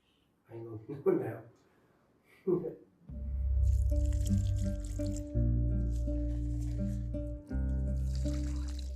Weil wir auch dieser Krieg wirklich erlebt haben, also die Bomben, also die Geräusche von Bomben sind immer noch in unserem Kopf. Also ich möchte das löschen, diese Erinnerung. Gleichzeitig muss ich das behalten und muss immer weiter erzählen für die anderen, weil es ja wichtig. That it won't come back as I remember it. So, and these memories are fading away with time, you know. So that's somehow is how it's changing in my mind. ما بحب أحكي كتير يعني عن المخيم، لأنه قد ما حكيت قليل، قد ما بحاول أتذكر بضل في أشياء ممكن أنساها. بخاف إني أحكي لأنه بخاف أفكر حالي إني نسيت جزء مهم بحياتي بالمخيم. It's important to be told because it was like a normal life for good people who are trying to make their livings and their kids living, and then they were taken by the surprise out of their normal life, you know. Man erzählt nicht wirklich über uns. Ja, die Leute wissen Syrien, es gibt dort einen Krieg, es gibt viele Leute aus Syrien. Ist ja das auch sehr wichtig, dass die Leute hier wissen. Aber wir auch, also als Palästinenser, als Flüchtlinge. I think so because it's our identity. So if you don't remember your identity, what are you? Yeah. Even though it has like the both negative side and positive sides. Yes. Regarding what happens to us, but yeah, that's what makes us. Yeah.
guztiak. Nik prestatuta zaude. Mil esker.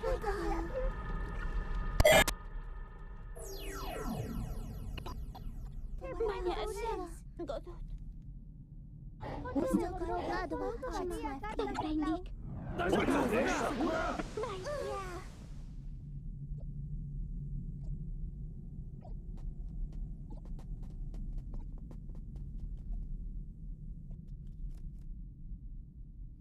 Behar bada zuetan lagunduko dit ikateratzen. Maybe you have to Memorial's magic spell of darkness so everybody can wake up again.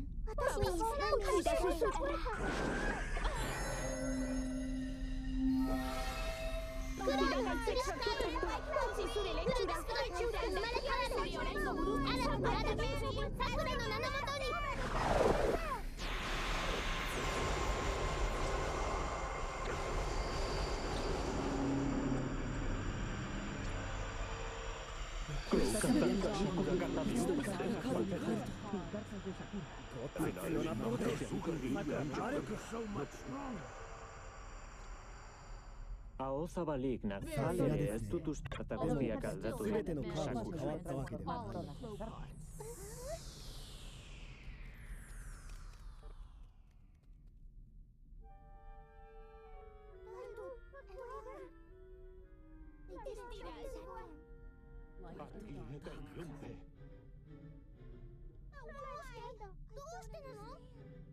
Light and dark are wide powerful charge.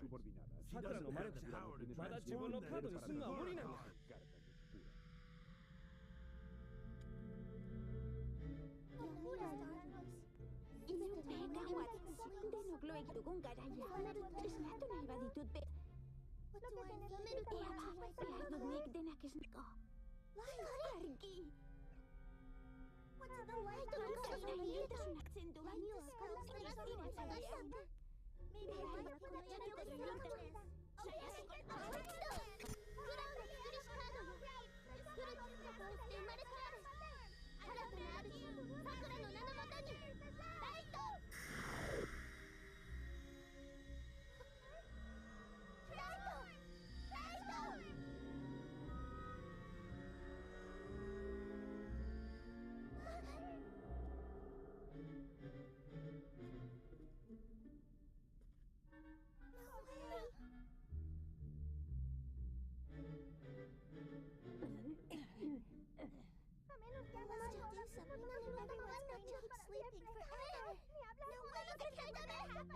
I guess it's our turn to take the stage. Yes. Quiero verás you. Ya sabes, light and dark are always together. Try transforming them together.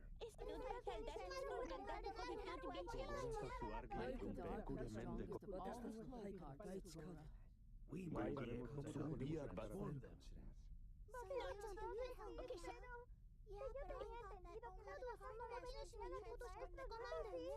Sí. Yes. Solo tu bastón puede cambiar las cartas de clavo a cartas de seracán. Yo no creo que podamos hacerlo juntos.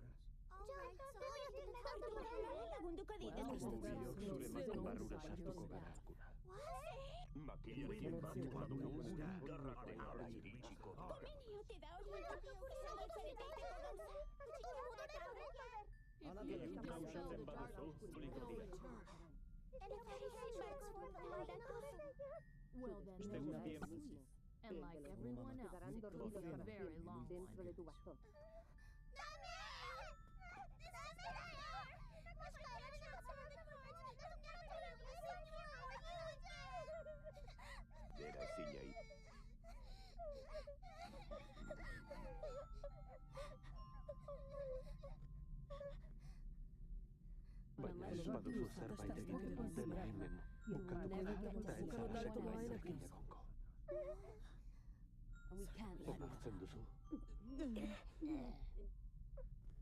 No te preocupes. Don't worry.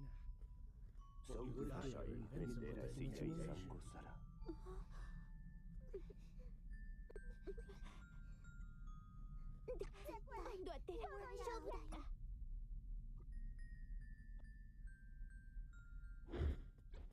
やってみてよ。おいだ。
Remember, I will not lose my son. 少し前に手伝えるかもしれない。でも、そんなことして将来君が。If I miss chance for another car, you're gonna be a slave to my daughter. 大丈夫だ。私は大事ないです。きっと。Juan y Sunny se fueron de salida. Betico de cosar el halo.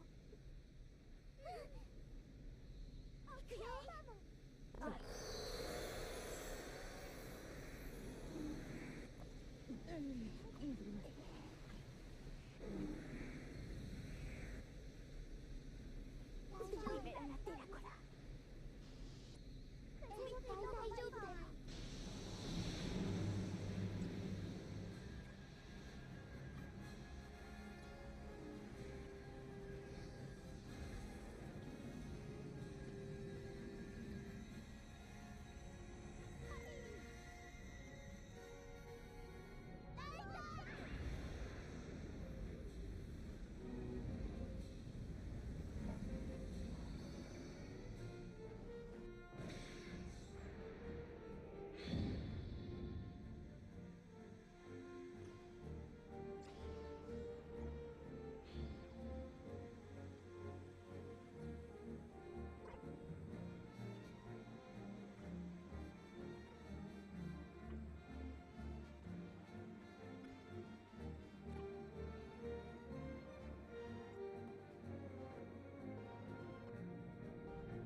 絶対大丈夫だよ。Eso es lo que tú ahora está la. Bai. Azkenean bukatu da.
Si fatta una vesta spullata, nu cappiella quei nastri e quei rose, stiva in mezzo a 3 o 4 chantose e parlava francese e a così fui latriera che t'aggio incontrata, fui latriera a Tolete, ignora sì, t'aggio voluto bene a te.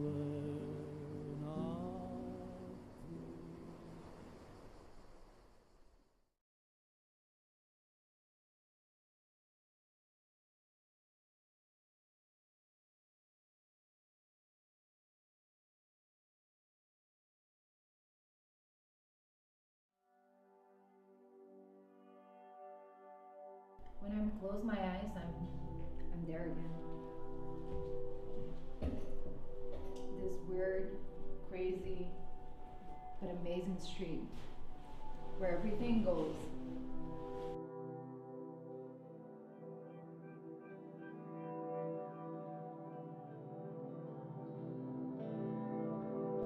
We were crying, we were laughing, we were dancing in the street. And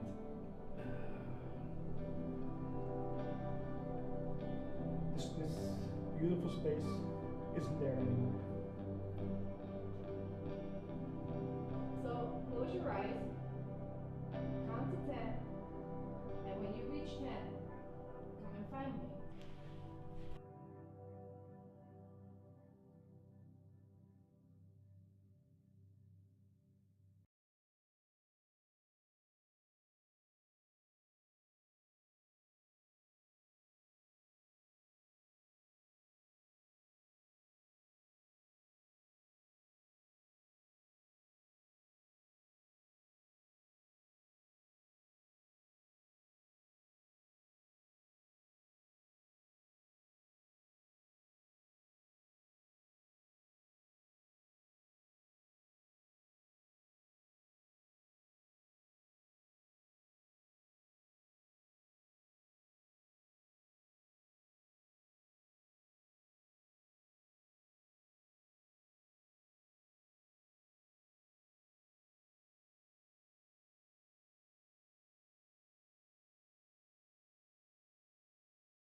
Man erzählt nicht wirklich über uns. Ja, die Leute wissen Syrien und es gibt dort einen Krieg, es gibt viele Leute aus Syrien. Ist ja das auch sehr wichtig, dass die Leute hier wissen. Aber wir auch, also als Palästinenser, als Flüchtlinge.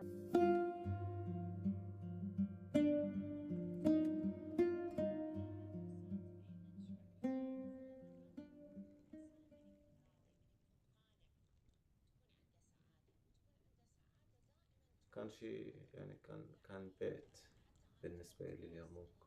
كنت أعرف كثير عالم. Small Palestine. You can call it small Palestine, yeah. هلا هن بيحكوا مخيم اليرموك، بس لما تفوت على المخيم هو عبارة عن مدينة.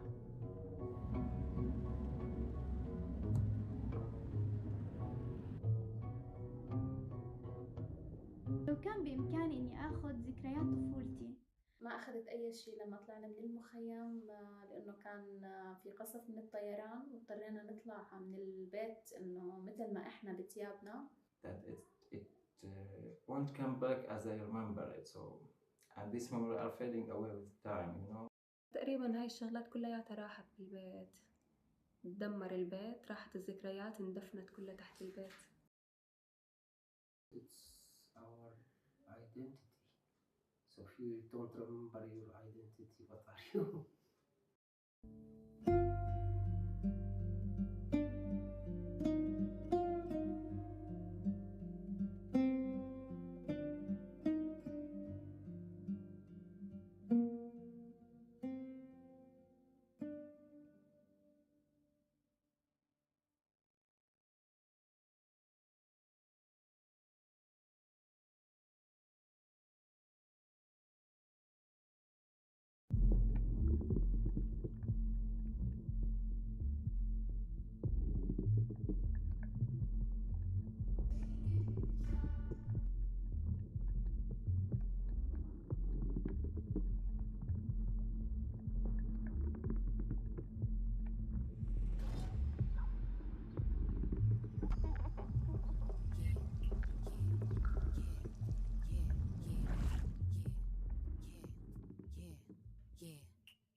Make it drop, that's some wet ass pussy. Now get a bucket and a mop, that's some wet ass pussy. I'm talking wop, wop, wop, that's some wet ass pussy. Macaroni in a pot, that's some wet ass pussy, huh?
My name is Ahmed. I born in the camps refugee in Algeria. I was born in Riga, Latvia. My grandparents came to the country when they were young. All of a sudden discovered that they didn't have a country.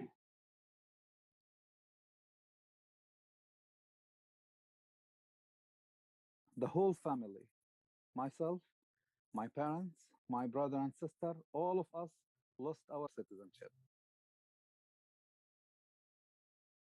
They don't want any mention of this anywhere, that there was such a situation and there was such injustice. They cannot just wait for the thing to resolve itself, because it's gonna leave a really dark mark on the history.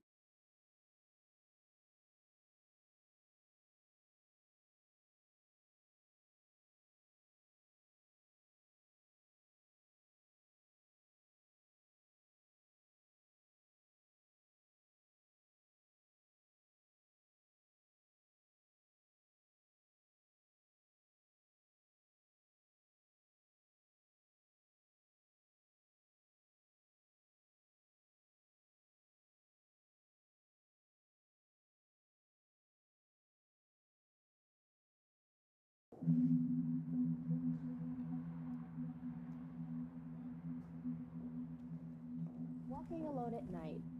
Honestly, it's something that I've been doing for years, and it'd be like, midnight, 1 a.m., 2 a.m., 3 a.m., and I would just leave and I would just walk about until like, okay, I'm done.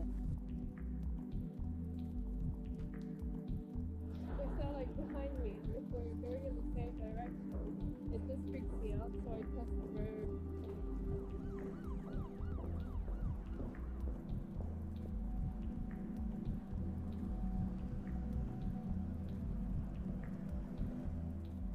The more you blend in with your surroundings and become invisible, nobody sees you anymore.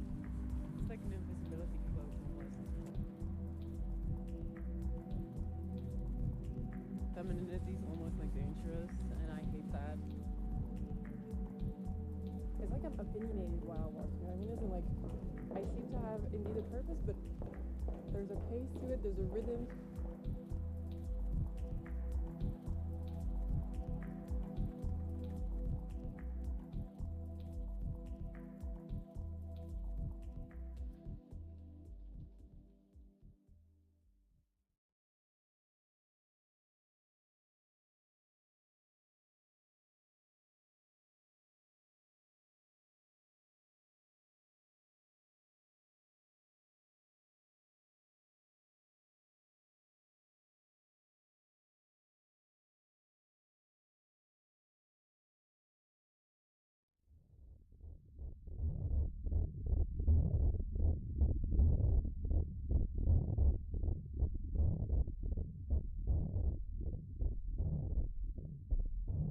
That I have given arsenic in the green color is because I'm worried that someone could harm himself in its preparation, on the stone or in any other way. And I am anyway convinced that someone who has done something in chemistry can extract the components very easily. He would regard such a thing as a beautiful discovery, but cannot enjoy this supposed glory. I have just seen a very elegant evening dress of arsenic green silk, trimmed at the bottom of the skirt, with a gauze veil of emerald or arsenic green falling half over her forehead. To complete the likeness, she had a small child in her arms. The wife of the owner of a chemical factory in Mulhouse, Alsace, who showed me a dress of this kind because of its beautiful color, and whom I asked to get rid of it immediately, was not persuaded to do so, even though it always had the above-mentioned adverse effect on her. Health-threatening microplastics have been found in the human bloodstream for the first time. These particles are circulating in our bodies.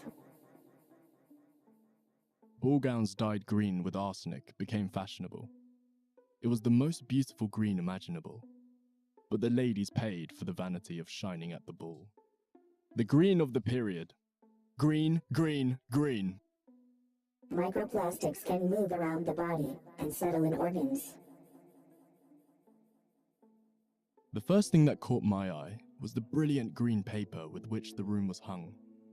Soon after my recovery, I took a new house, in which my bedroom and dressing room were already hung with brilliant apple green paper. For the library, my choice again fell on green flock paper, and there my arsenical story properly begins. There appears to be a kind of glamour which hovers over the medical vision, as regards to this special danger, said Mr. Herbert. Still, I believe with you, Sir Robert, that the day will come when they will be only too anxious to ignore the fact that they ever disregarded it. But tailoring and fashion have a greater influence in this respect than health theory. The selection of wearing apparel is therefore becoming a serious question of personal safety. The medical police have, of course, forbidden the sale of these substances in some places, and they have occasionally been confiscated in the shops. Nevertheless, they are to be found everywhere in the fashion shops. The power of fashion, however, is ruthless, and does not know the care for health. Scientists found microplastics in the blood of almost 80%. The amount of arsenic imported into this country during the year 1875 was 2,327,742 pounds. Each pound contains a fatal dose for about 2,800 adults. Each pound contains a fatal dose for about 2,800 adults. Adidas produces 600 million shoes a year with plastic soles. The use of arsenic has become common in ladies' dresses, in veils, in sewing silks, in threads, and artificial flowers, in gentlemen's underclothing, in socks, gloves, in hat linings, in the lining of boots, in shoes and paper collars, and coloured enamel clothes, and doubtless many other articles. Shoe soles wear down, and the micro-shavings end up from the street via the stormwater systems in the ocean. Arctic snow, shellfish, table salt drinking water, Antarctic ice. In the study, PET plastic, which is widely used in beverage bottles, was found in half of the blood samples, polystyrene used in packaging food and other products in 1/3, and polyethylene used in plastic bags in 1/4. The Schweinfurt green maintains its power, and always resumes its victorious battle with the competition.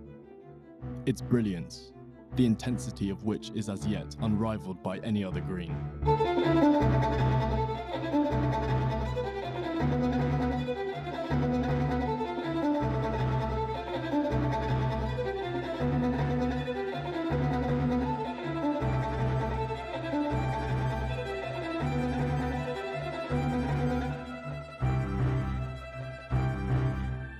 Body and poison became one.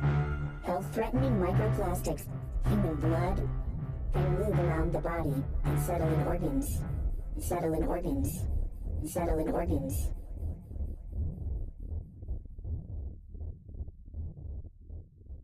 $600 million shoes a year with plastic soles circulating in our bodies.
Thank you everyone who might be joining online or in person who've been waiting for this performance to start. Sorry for the delay.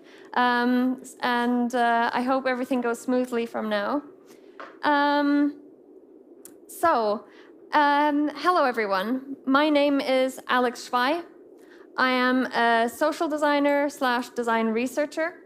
And today I'm going to be talking to you guys about statelessness. So I think I might want to start with a few questions. So who here has a passport? Yeah? And who here has access to healthcare? And who here had pretty much no trouble, maybe some glitches, but not much trouble accessing these things? So what I'm going to talk about is statelessness. So there are about 10 million people, probably more, across the world who do not have access to citizenship or nationality. And this means that they cannot access basic human rights, such as the ones that I just mentioned. So it's a huge human rights issue. And it's spread all across the world, all across every continent, and probably also in your hometown, in your home country.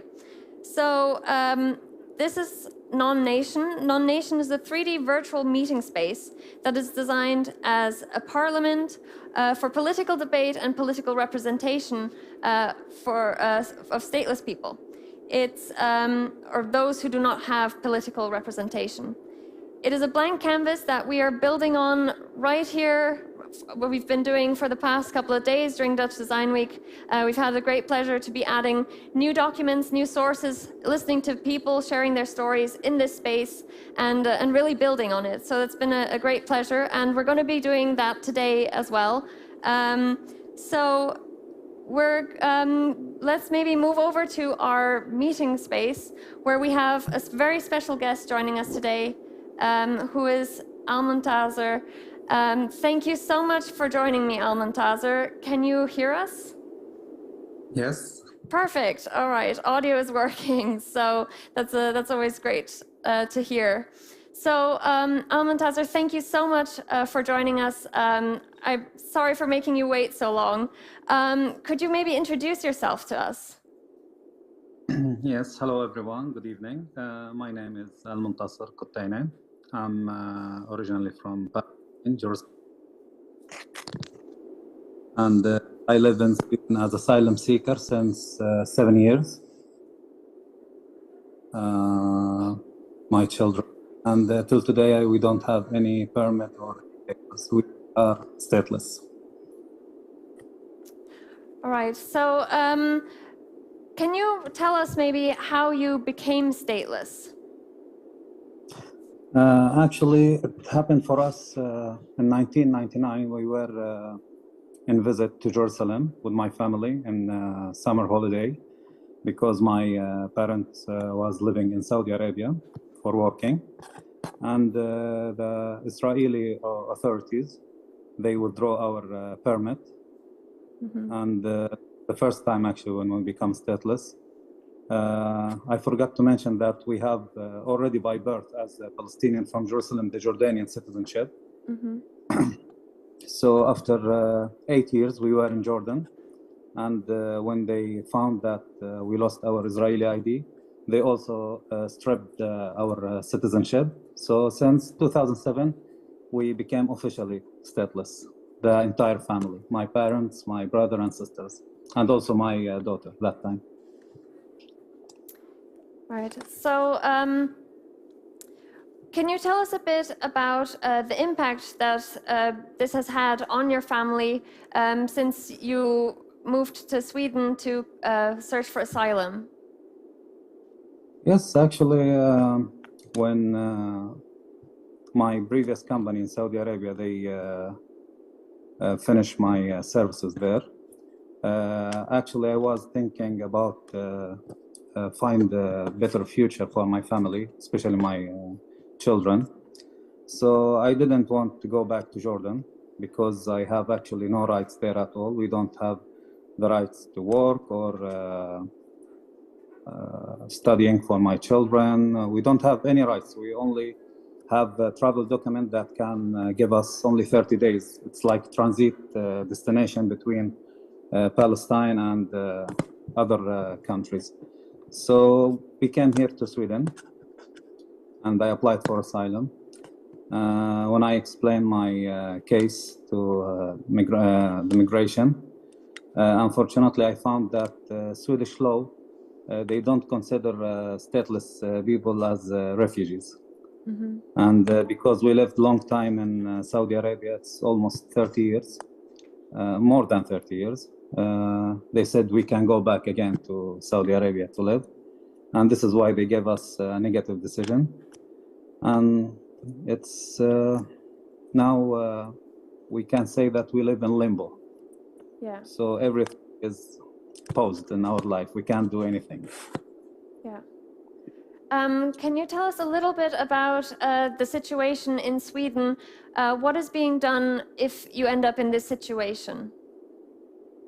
Nothing actually will change according to all the lawyers I consulted them. They said if nothing changed in your situation or the place you came from, maybe you can stay in limbo for a long time. But there is a hope if they can see that my children integrated to the society and they study here for a long time, maybe there's a chance to have the permit, but still I think it's far because just a few weeks ago, the new right parties won the elections and things will become difficult more and more. Right. If you don't mind, would you explain to us a little bit how your children experience the situation in Sweden?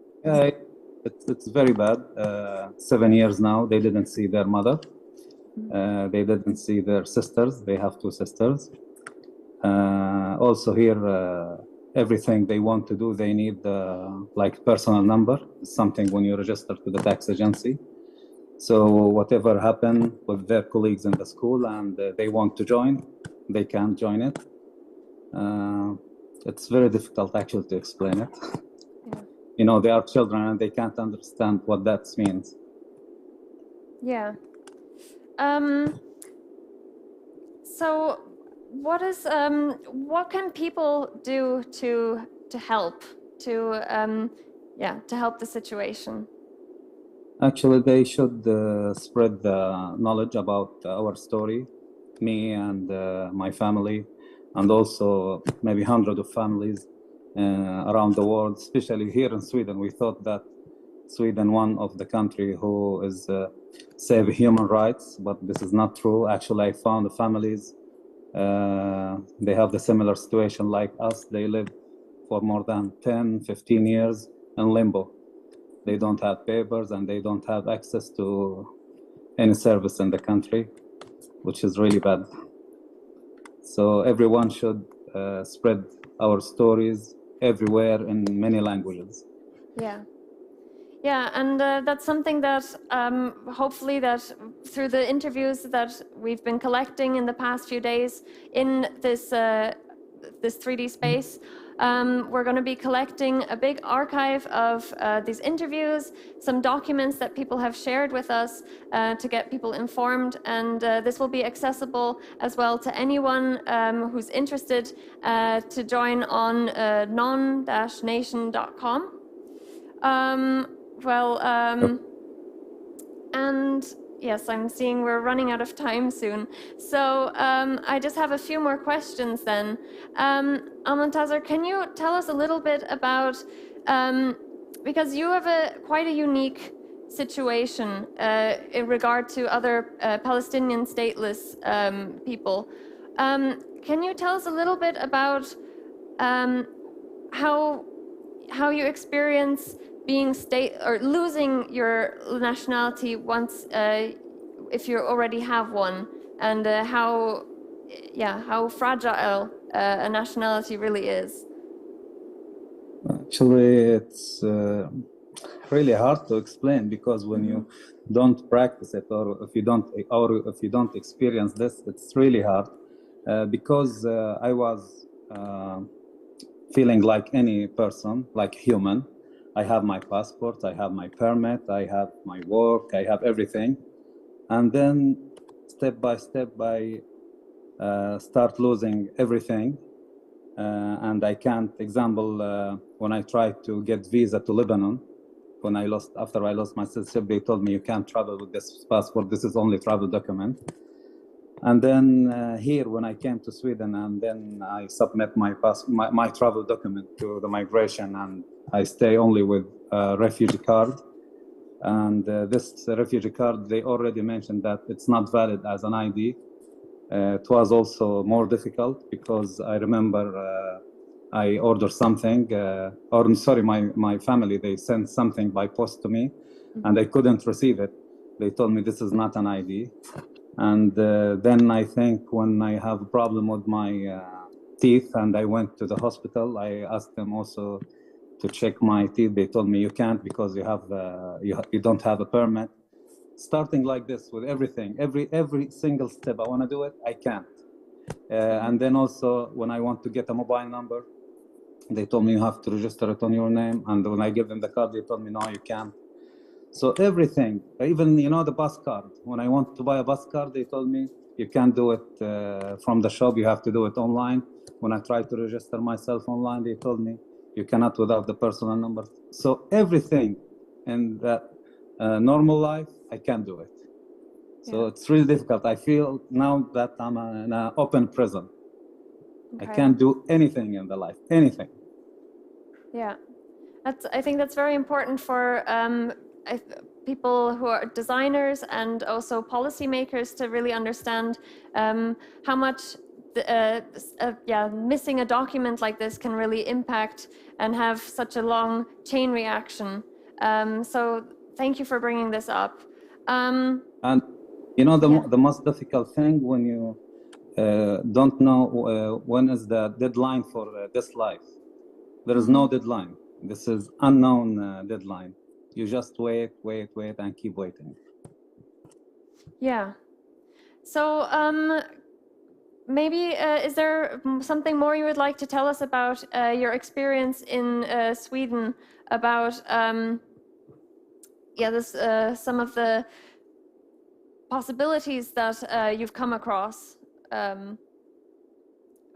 Actually, the thing I want to add about Sweden that these days they are trying to contact the Jordan embassy, and the Jordan embassy told them yes, we can renew his travel document, and if they will be succeed to renew this travel document, I think they will try to send us back again to Jordan after this long time.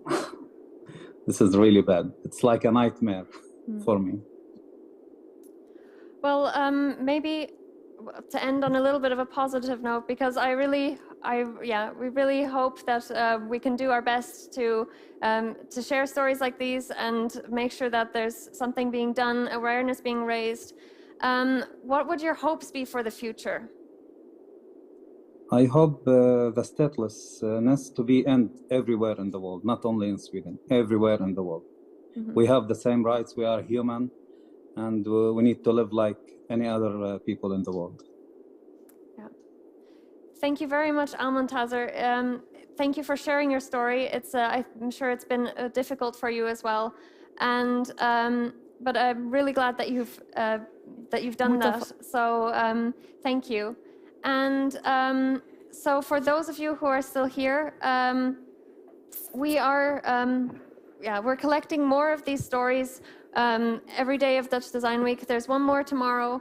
And after this is going to be all published as well on the Non-Nation website. I invite you to come and visit the site as well and help us build on it. And if you have any more questions, I'm going to be around here. You can ask me some questions. I've got some handouts over there, information on statelessness. So thank you very much for joining. Thank you so much, Almantazer. Again, I apologize for the technical difficulties we had at the start. And I wish you all the very best for the future. And we'll be in contact.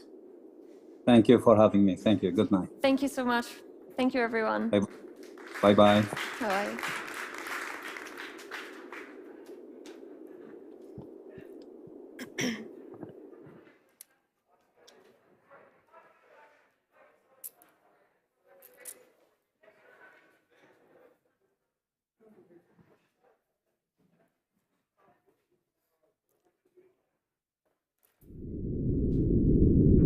Once upon a time, there was a wolf living alone in a cave in the Black Forest.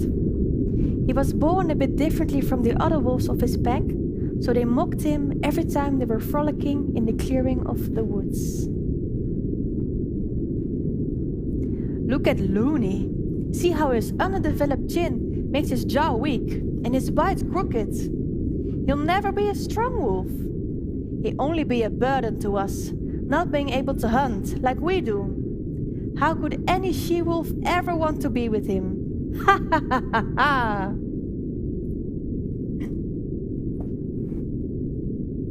The old wolf felt sad and lonely. He started to believe in his heart what his brothers had told him. Yes. On a cold winter's day, he decided to leave his pack to live in a place where they could no longer hurt him. For years, the wolf lived in that cave. Until one day, he spotted a human girl walking near the entrance of his hollow. He hid away in the dark, not wanting to be seen. The girl started picking the flowers in front of his cave. The flowers that he had tended to all these years, he had lived there all alone. At first, the wolf went mad. But then he saw how the girl sniffed at the flowers and gave a smile unlike anything he'd ever seen before. Yeah. Feeling his fear slipping away, he quietly emerged from his black hole. Do you like them? The wolf asked. The girl looked shocked and scared for a moment, but then answered, "Oh, yes, and they smell even better than they look." "Oh no! Welcome. Are they your flowers?" "Yes, I've taken care of them. Presenting you. But you can keep them. You can even come back next spring if you want more." The girl smiled No, we have politely, to start again. but also Sorry. looked a bit wary and said, "That's very kind of you. Sorry. We'll see if I remember how to find this place by then. Goodbye." The girl left swiftly with an uttermost hurry in her step. The wolf felt disappointed. It had been so long since he'd felt the joy of company, and she had been so beautiful too.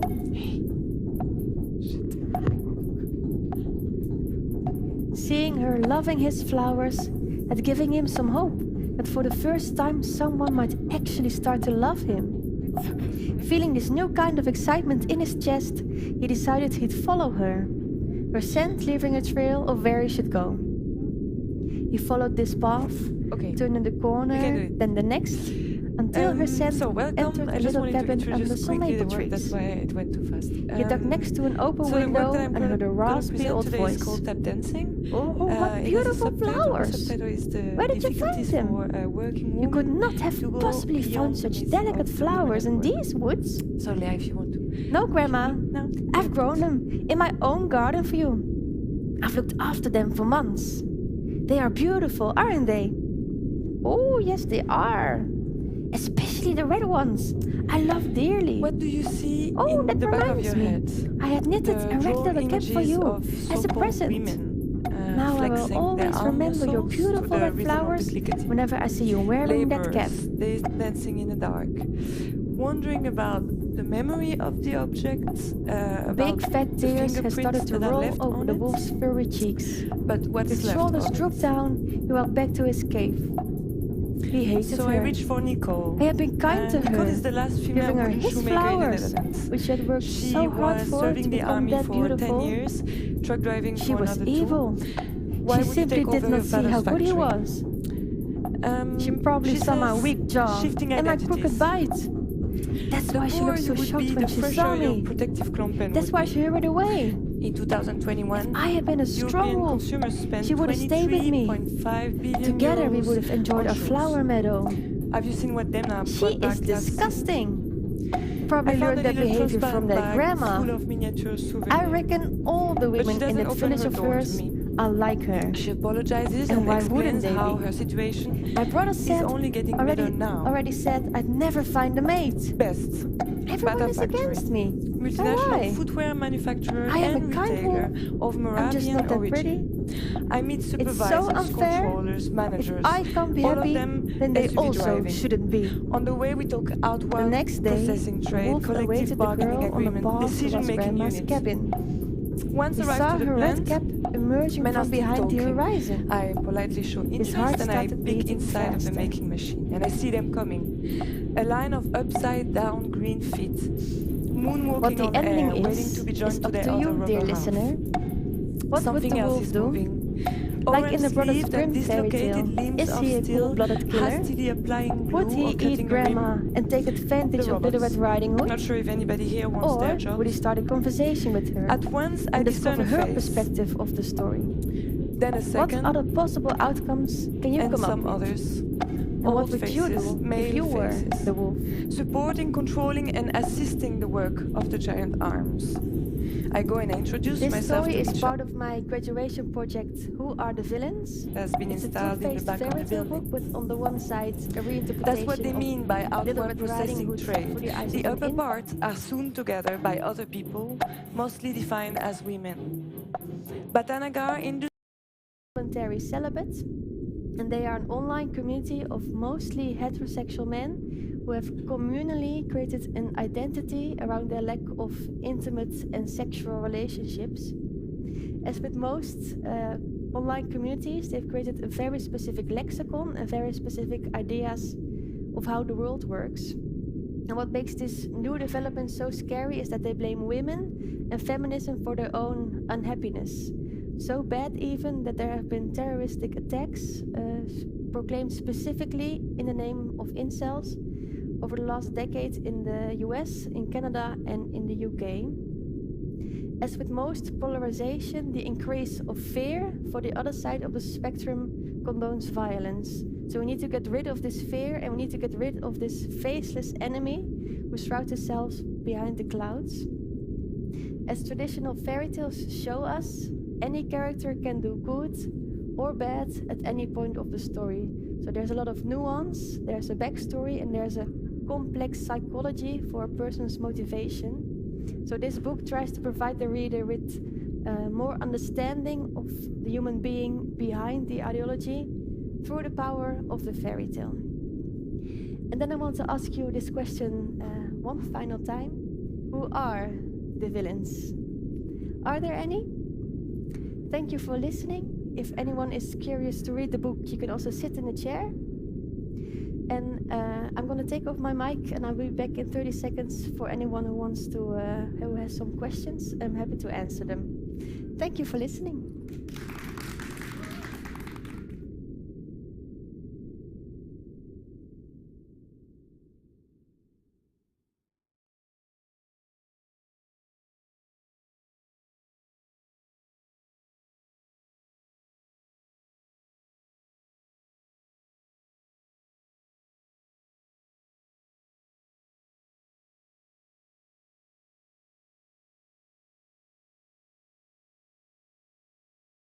睇唔睇到嗰啲字啊？睇到。好啦，我哋讀一次啊。係啊。快啲 ，OK。開始。Garbage. Garbage. Rubbish. Shock. Shock. Enough. Enough. Free. Free. Free. Free. Free. Free. Free. Free. Free man. Free man. Free man. Free man. Free man. Free. Free.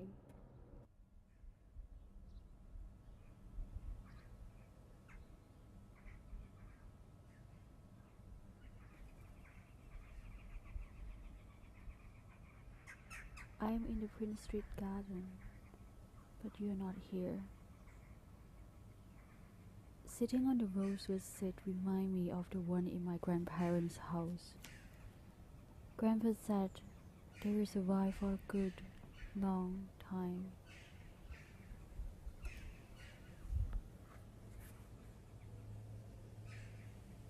To build a seat in memory of the loss of love, a family member, a friend, a city we called home. To make private memories visible in the public, welcoming everyone in the city to take a seat there, to have their quick bites, or for the dogs to mark their territory. Private memories built around the city, multiplied, altered, interpreted. A personal story becomes the story of many. Perhaps it is always about visibility and utterance, about marking of territory.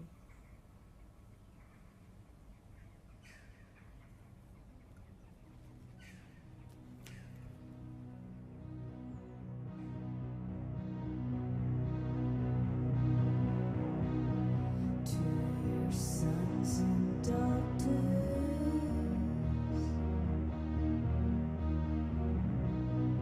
bending at the altar,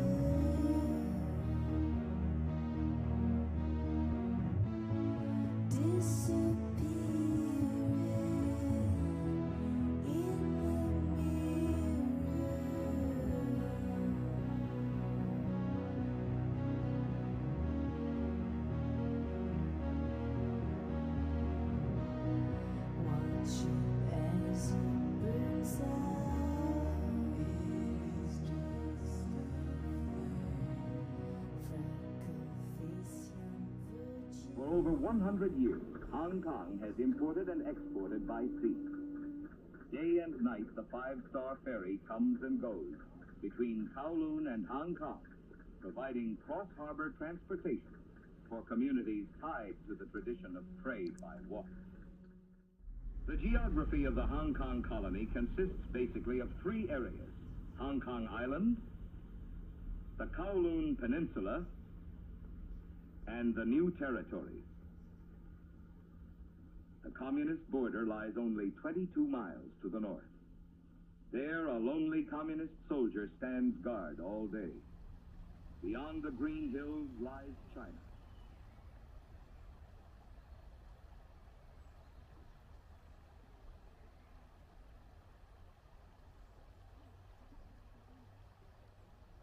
細個嗰時，得兩個原因會過海，一係去中央圖書館温書，一係去 British Council 學英文。16歲嗰年嘅冬天，爹哋媽咪特別忙，佢哋忙住想像我嘅未來。5個月之後，佢哋送咗我去美國。喺飛機起飛之前，佢哋已經幫我諗好6年之後我會返嚟做咩。而根據嗰份工，佢哋諗我喺邊度讀書，報咩科，讀咩學校，揀邊個 uni。佢哋話浸完鹹水返嚟，我應該會唔同咗。不過我冇理佢哋。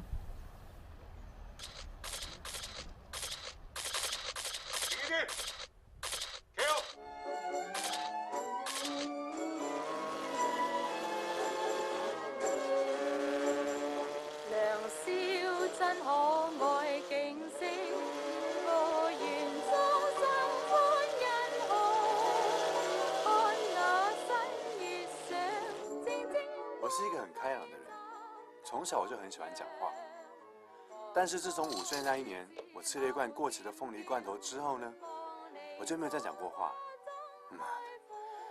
因为这样子，所以我朋友很少，想找份工作做呢，也就变成很难。所以我最后决定，我要自己做老板。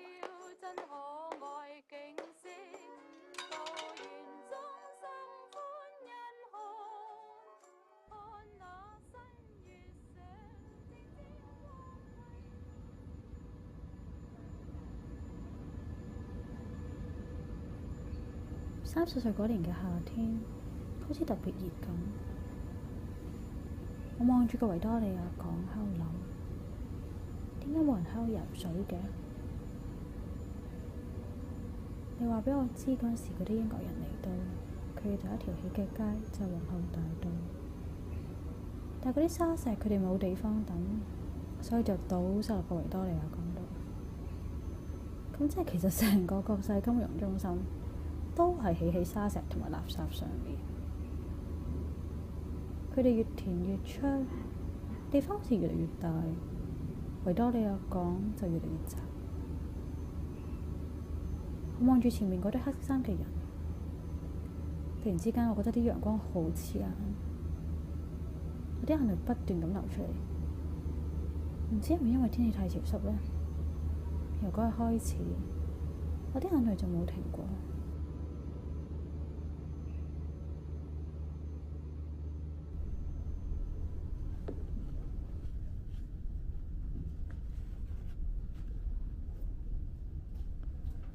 shit！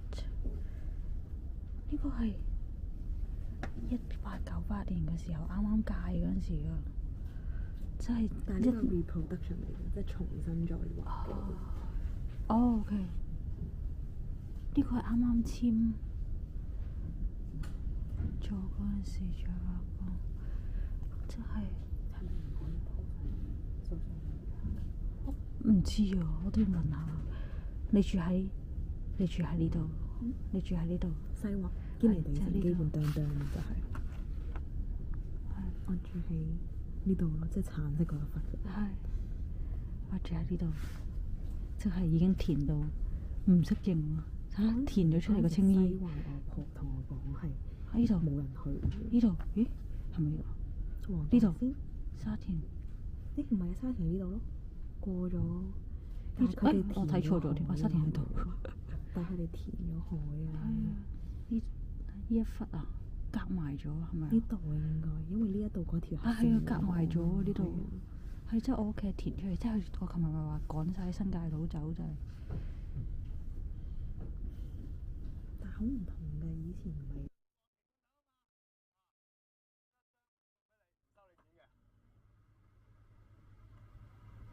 不知道从什么时候开始，在每一个东西上面都有一个日子。秋刀鱼会过期，肉酱也会过期，连保鲜纸都会过期。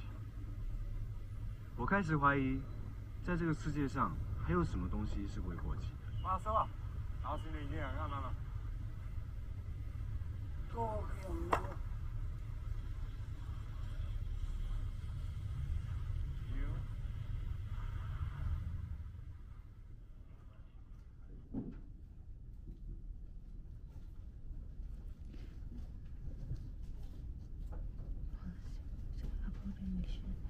Unity and territorial integrity, taking account of the history of Hong Kong and its realities.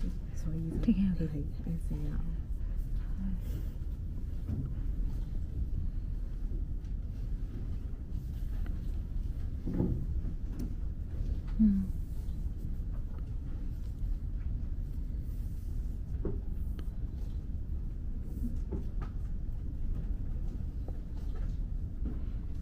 我想喊，好 heavy 啊真係。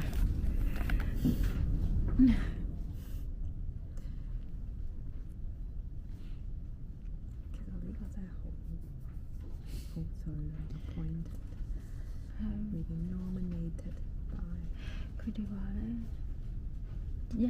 ，19年定20年咁18年，第一次修改基本法，顯咩嗰啲釋法。佢哋話中國話中英聯合聲明已經完成咗佢嘅任務啦。18年係美英九嘅時候，係50年。係啦，就話已經完㗎呢份嘢，真係歷史文獻，即係呢一個係歷史文獻。跟住英國就係個話世有，即係以後嘅，即係呢一啲係佢。因為佢冇講。中國就話有啊，佢冇講 forever。但係你 resume， 因為佢係講話，我想喊雙行條啊嘛。係啊。其實佢要點樣處字都冇人理。同埋咧，原來有期限嘅嘢咧，都係一個新。你有冇成日去啊？嚇，狗狗。有冇成日？哎呀，你好得意啊，豬豬。你好似開心啫，係啊，開心豬豬啊！哎呀，好得意，啷啷唔得啦，好開心。We only found out his kidney was failing on the day I arrived. We took him to Victoria Park before he became too weak to stand on his own feet. Sometimes he gets more strength. With his bright eyes, he turned his head to follow our voices. Sometimes he could barely open his eyes. We know he's listening to us, and we are listening to his short and quick breath. 我哋專登講多啲佢鍾意嘅嘢俾佢聽。啷啷好叻喎，邊隻狗狗咁叻㗎？我喺度諗，當佢死咗嘅時候，呢啲説話會去咗邊呢？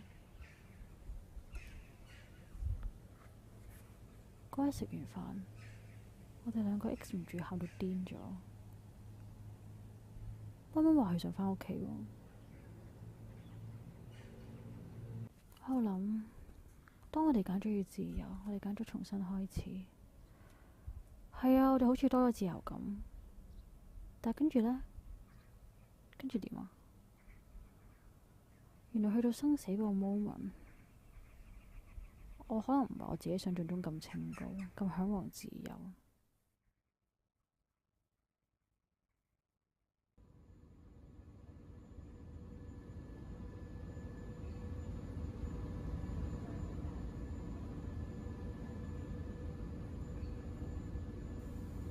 每朝起身我對眼都會好痛，但係已經唔記得咗點解，可能係因為天氣太乾燥啩。但係嗰痛嘅感覺時不時都會喺夢入邊再出現。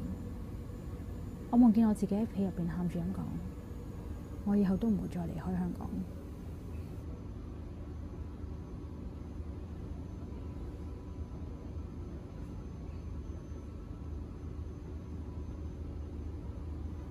Summer this year is like winter.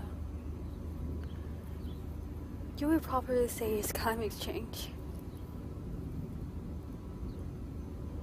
There is a star engraved on this bench. It reminds me of the one engraved on the bench of the ferry.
See